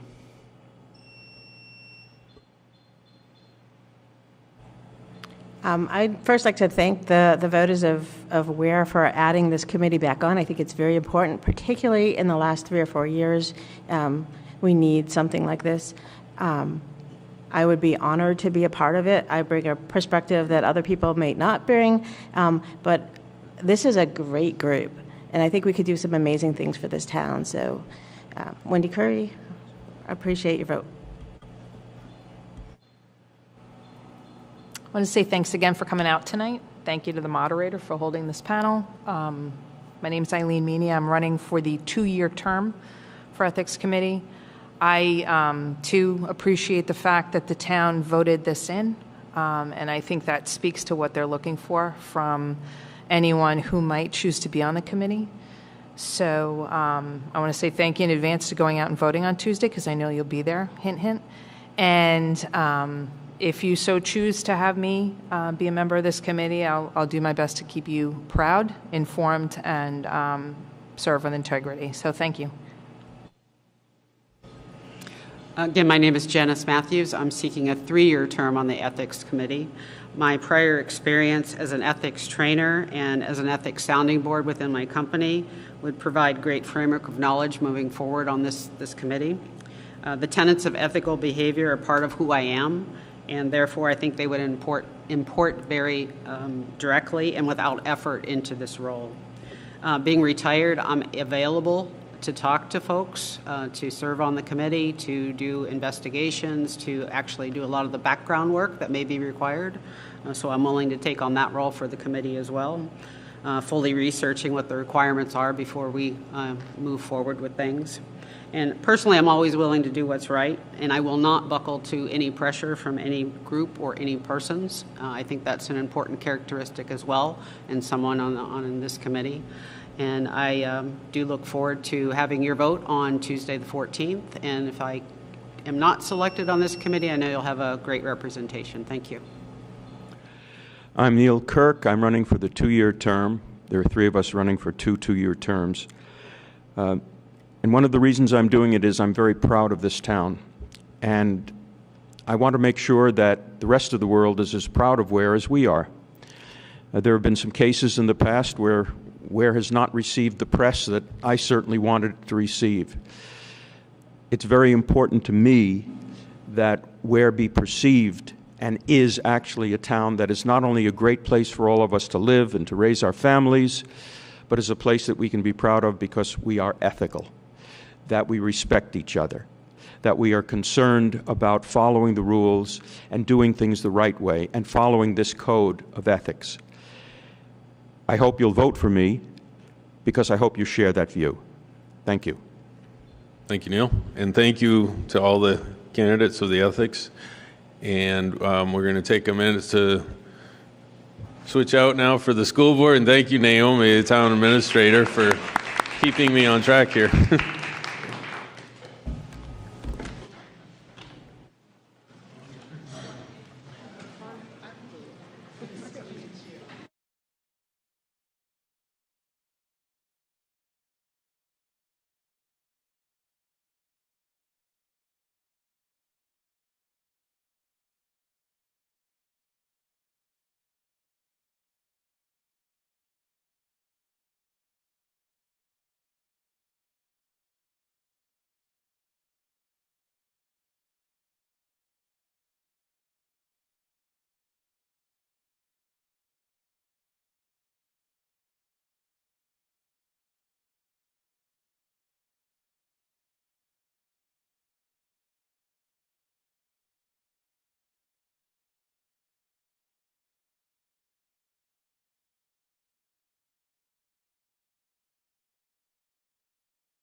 We're going to start here in just a second.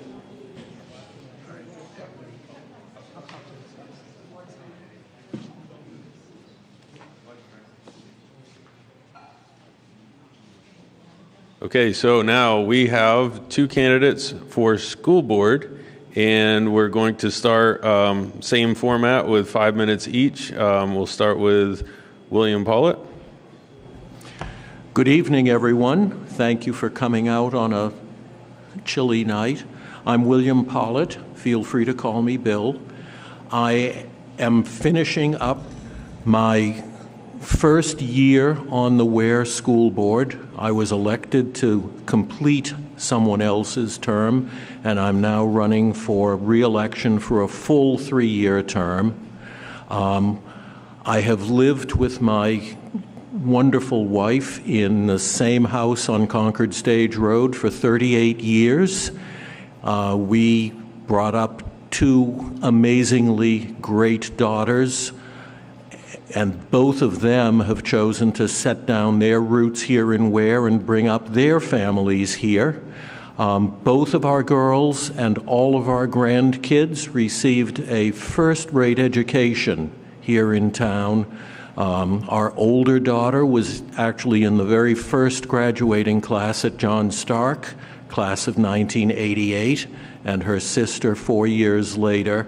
So I feel I have long ties to the communities, to the schools that way.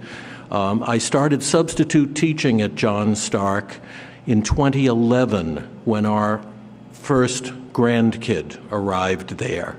And I just sort of wanted to keep tabs. And then another one showed up, and I spent a little more time there. And ultimately, all 4 of them went, although I have to say our youngest granddaughter is sort of the black sheep of the family. She left John Stark to go to St. Paul's School, and she's now preparing to go back to University of Denver. My entire professional life has been in sales.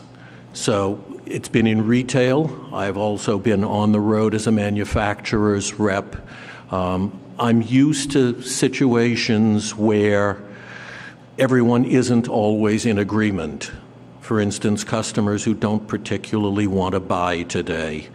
So I'm used to handling, I'm not going to say conflict, I'm not going to say battles, but certainly minor disagreements. And I want to stay on the school board so that I can continue to use that skill. We have a very strong board right now, and I'd like to keep it constituted as it is. We've made great progress. I think the Weare schools are doing a good job. There's always room for improvement. And I would like to continue making progress in that direction. I do want to say it was interesting listening to the discussion of conflict of interest. I had to leave John Stark when I was elected to the Weare School Board because that represented a conflict of interest, and I have to say I did it with great regret. I miss my kids, I really do. I continue to substitute at Hopkinton High, but I still long to come back to our kids, to my kids, because they're all my kids. And again, thank you for coming out, and thank you organizers for putting together this evening for us.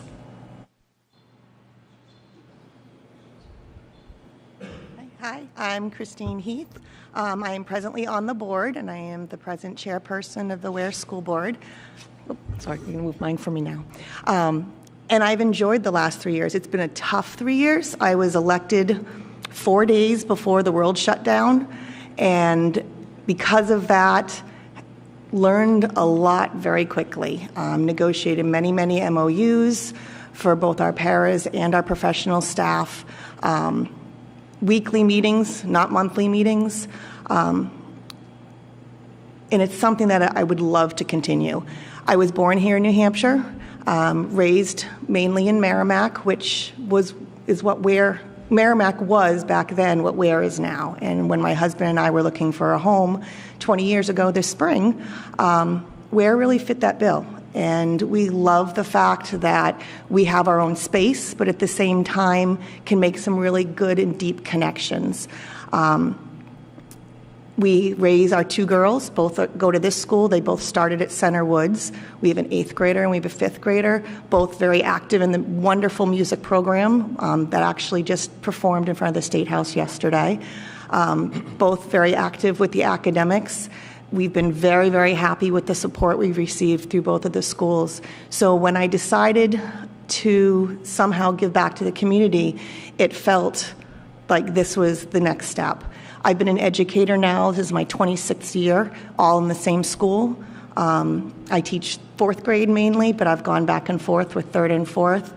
I am a supervising teacher with SNHU. I've also done with Weare, with the former Notre Dame, with UNH. And I love having that opportunity to encourage new teachers coming into this career because it's a career that I love. I work as a mentor in my own school, so I've worked a lot with peers. I've grew up in a family where service was important. My grandpa was a lieutenant colonel in the Air Force. My father-in-law was in the Army. My uncle was in the Navy. While my grandpa didn't talk about his service because that was the generation he was in,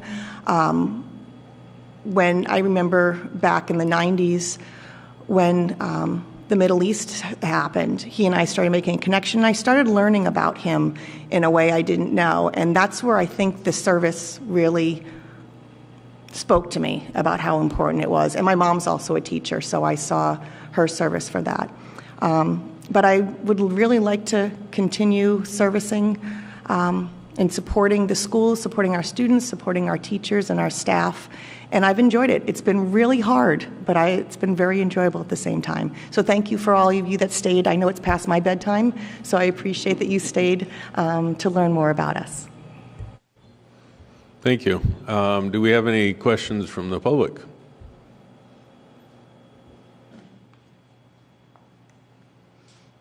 Thank you, Mr. Moderator. I do have a question.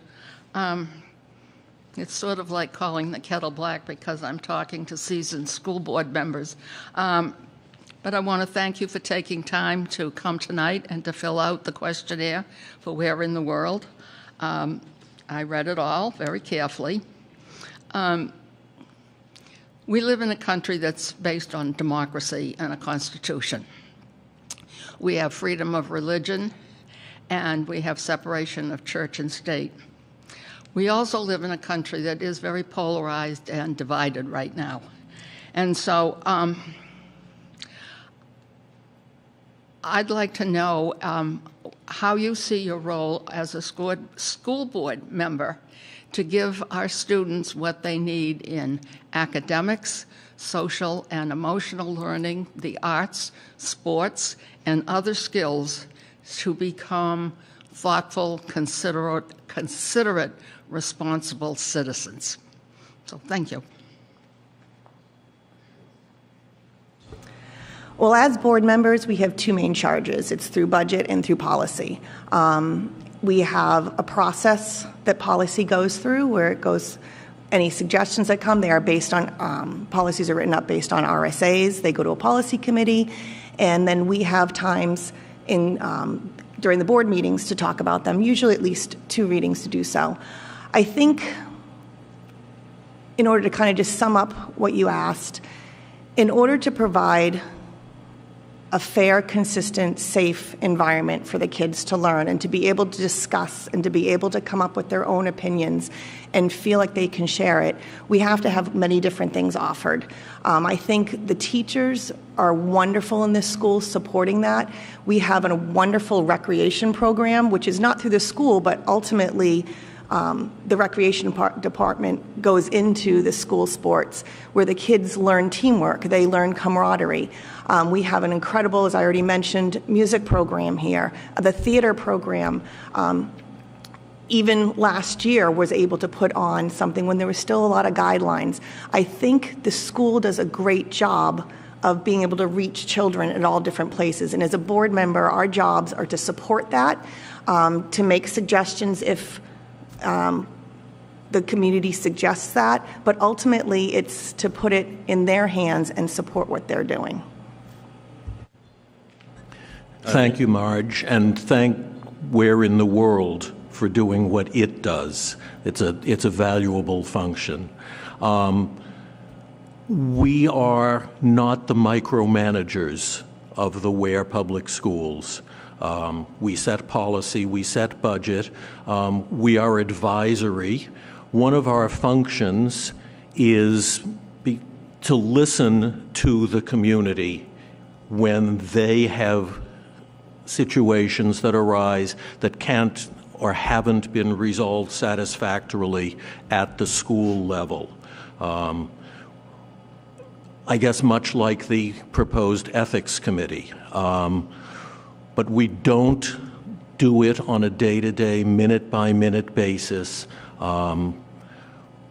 What we can do and what we have to do is encourage open inquiry into whatever kids reasonably want to learn.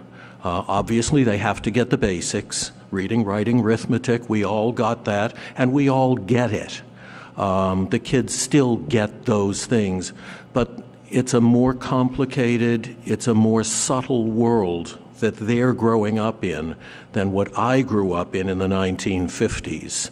And we have to make sure that offerings are there to satisfy their curiosities in a well-directed and safe environment. Eileen. Anybody else that has questions, please get in line, please, just so we know. First of all, thank you for running. I appreciate your service. My question is sort of different, I think, but we live in a town where much of the information that is disseminated about goings-on happens in the context of social media. And I guess my question is, how do you propose to make sure that we are getting accurate source of truth information in a society where most folks go to places like social media to get information? Thanks. That's a trick question, isn't it? Because my first fallback to answer that question is to social media. Namely, the fact that SAU 24, which is the body to which the Weare schools belong, has a website and a Facebook page where information is available. School board meetings are open to the public. People are welcome to come and talk to us, to speak, to ask questions. There is open discourse between anyone in the community and our administrators. And I'm going to give a huge, huge thumbs up to our superintendent, Dr. Coe, who is open to the public, who responds to questions. How can we assure that everyone gets the whole story, the whole truth and nothing but the truth? There's no way to assure it. All we can do is offer it in the most convenient and clearest way that we can. And God, I hate to use the word hope, but we hope that the people who want that information come and get it from us. We have our email addresses at SAU24, and any one of us are happy to answer any questions for anyone in the community. I've always been a very firm believer that when you hear something, go to the source. We do have a plethora of information on the SAU 24 website. Sometimes it's a little too much. It's hard to navigate sometimes. As an SAU board, because as being a school board member, you're also on the SAU board, we've started making some videos explaining different things about our school board meetings. I did one on public comment, and that's up there. All of our minutes are up there. All of our committees are up there for references. Like Bill said, to email. But social media, it can work both ways. It can give some good information, and unfortunately, sometimes if it's stated in a certain way, it gives false information. I try to share things out on my personal page and hopefully send information that way. But what's wonderful is over the years, and Chris has done a great job, I appreciate it, videotaping all this. So even if people can't make it, because it's hard to do it in the middle of the week, and sometimes our meetings run late, it is on YouTube, so you can access it at any time. Or if you have a question, go back 2 months and look at it if you're not someone who likes to read the minutes. So I feel, and I'm also on the SAU board where we're talking about communication and how to reach people. We're trying to look at how to share things district-wide to maybe work on efficiency, but also to communicate those things. And we're hoping that some good things are going to be coming up in the next couple of years to do that.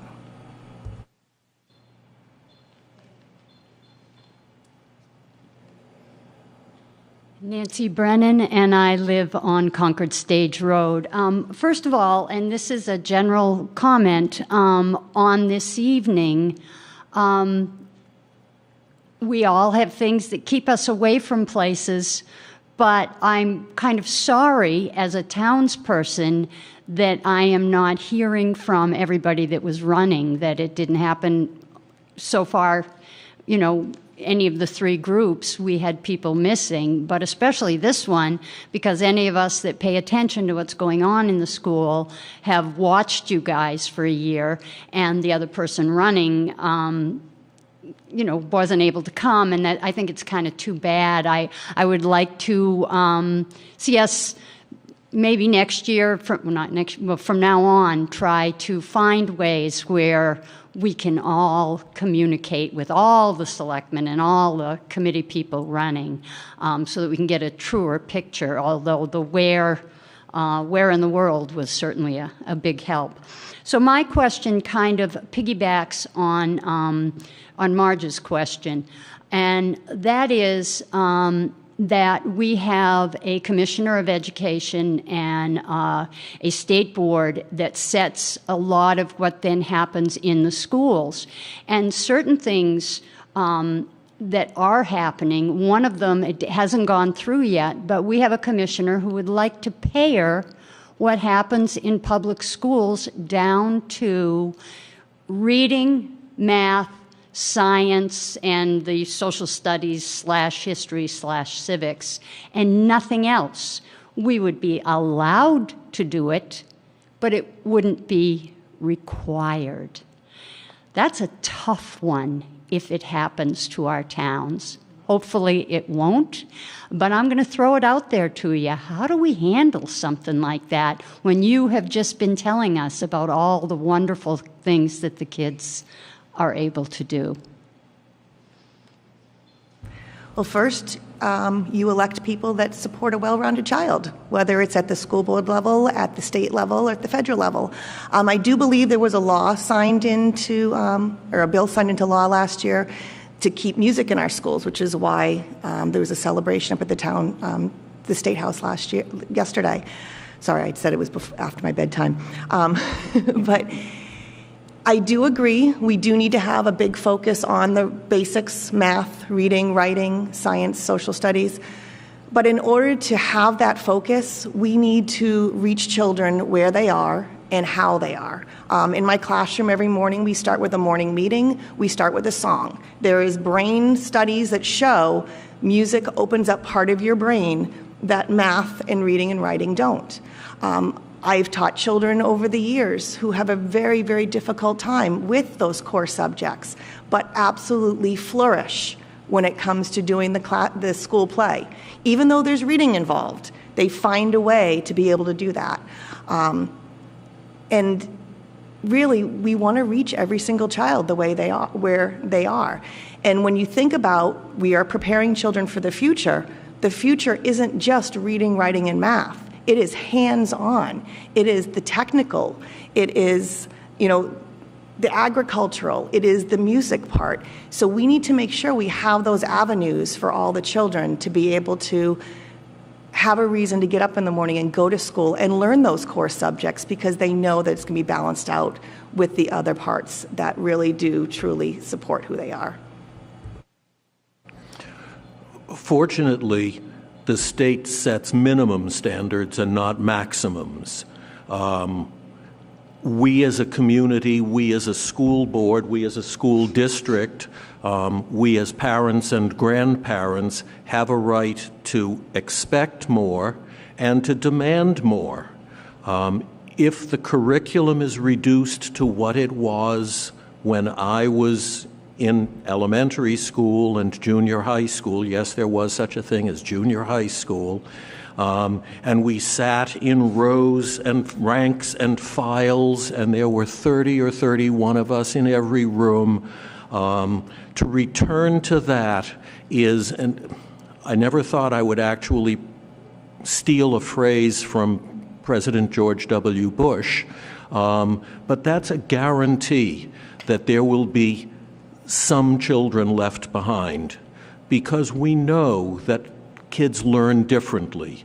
They absorb from different directions in different modes.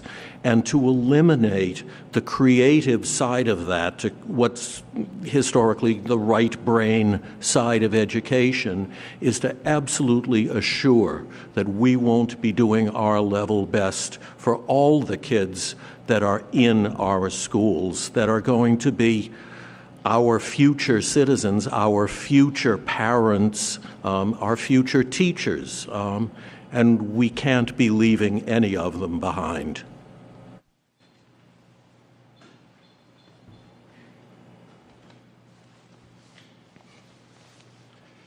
Hi. I like to equate the school board a little bit, in many ways, with a board of directors of a large company. And the Weare school system is a multi-million-dollar company, and their product is education. The problem is, I think we have a troubling trend if you go by the recently released figures by the New Hampshire Department of Education, and this has been going on for years. But the last numbers as of October 17, 2022 signify that we're not doing very well compared to other towns in the state. And for example, Center Woods is ranked 181 out of 233 with an average test score of 27.4, I believe it is, per child. Weare Middle School is ranked 113 out of 130 with an average test score of 17.4 per child. All the surrounding towns around us are all doing better. And all but two, Henniker being one and Hillsborough Elementary School being the other, are doing it for less money per child than we're doing it for. Bedford, which isn't an adjoining town but not far away, they have 3 elementary schools in the top 10 in the state. They're number 1 in one of them, and they're doing it for less money than we are. This has been going on for a period of time. This is not just something that's happened recently. So my question to you is, are you concerned at all with this? And if you are, do you have a plan to turn this around? Or if you're not, why not? Okay. There are a multitude of questions in that one question. There are a multitude of questions within the question. The reliance on standardized testing assumes that there is such a thing as a standardized student, and there isn't. We know that there are wonderful students. There are intelligent, smart, creative kids who test very poorly. On the other hand, there are mediocre students who test extremely well. According to the test scores that I had when I was growing up, I should have been summa cum laude at Harvard. I was a Boston University dropout. Do we have a plan to improve test scores? I would say from my perspective, no, because test scores are not the be-all and end-all of education. Do we have a plan to improve educational outcomes? Absolutely. We are providing the best quality teachers and support staff that we can, and I am a firm believer, having watched our kids and grandkids grow up through the Weare Public Schools, that in almost every case, a sensitive, well-trained teacher has a far better handle on what student achievement and progress is than any standardized test. Am I focused and concerned about it? Absolutely. We want our kids to show what they know. I'm not sure about the Bedford cost per student. I can speak to Weare, that typically it's the average for the state is between 18 and 19,000, Weare tends to be around 3,000 less than that per student. I can speak specifically to Bedford, that Bedford has all the positions filled. Bedford is a lot more of it, especially at the elementary level, a veteran staff. Here, we have wonderful teachers, but we've turned into a training ground.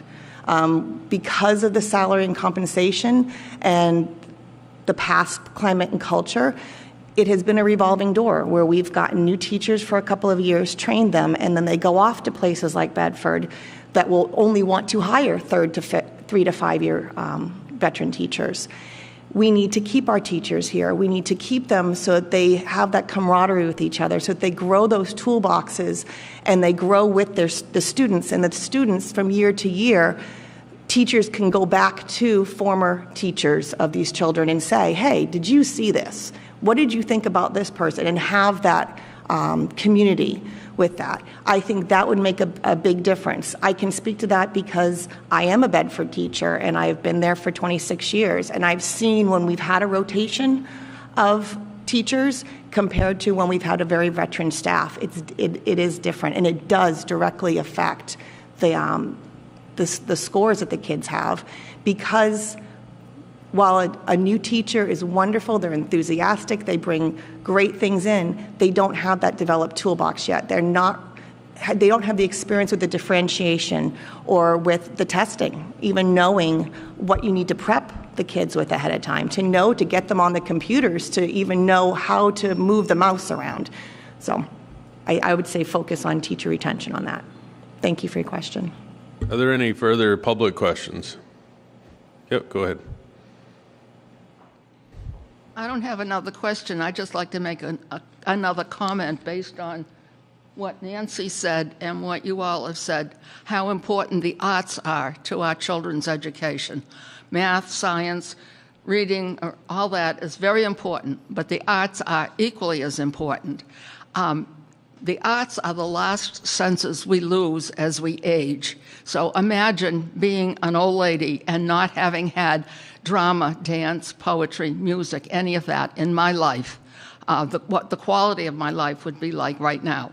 And the last sense we lose is music.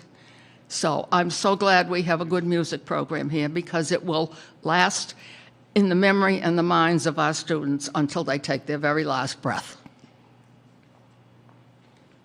Thank you. I want to ask one last question about what you were just talking about, and now I lost my train of thought, because that was excellent. When I was really young, my mother worked in a nursing home, and I saw that firsthand. And I could go up to the piano, didn't even know what I was playing. Everybody perked up because they loved it. The question was about your what you said about veteran teachers, people leaving. Do they leave the town altogether, or do they stay living in town? They go work somewhere else? I'm not sure about where people lived compared to what they're where they are. But we've had a lot of turnaround just within this year for many different reasons. It's not always compensation, but when people leave, they do have the opportunity to have an exit interview, and that is what comes up the most is the compensation, that they can go to, if they live in Weare or if they commuted into Weare, they can still commute in another direction and get more money. Hillsborough Daring, they actually upped their teacher contract, I believe it was 2-3 years ago, and people moved there. You ultimately, in any position, any job that you have, you're going to go where you feel the best and you feel like you're being compensated. And teaching is a very, very difficult career. So if you're getting compensated in a comfortable way, it's a little easier to deal with the tough times. Right. My sister's been a teacher for 32 years, so I understand. So, Bill? I can't answer the question directly as to where teachers live. I've never inquired into that. The importance of retention, of seniority, cannot be overstressed. When teachers turn over, any lack of continuity in any functioning system is never a positive. Compensation is important, equally important, and Weare has had times in its past where this has not been the case.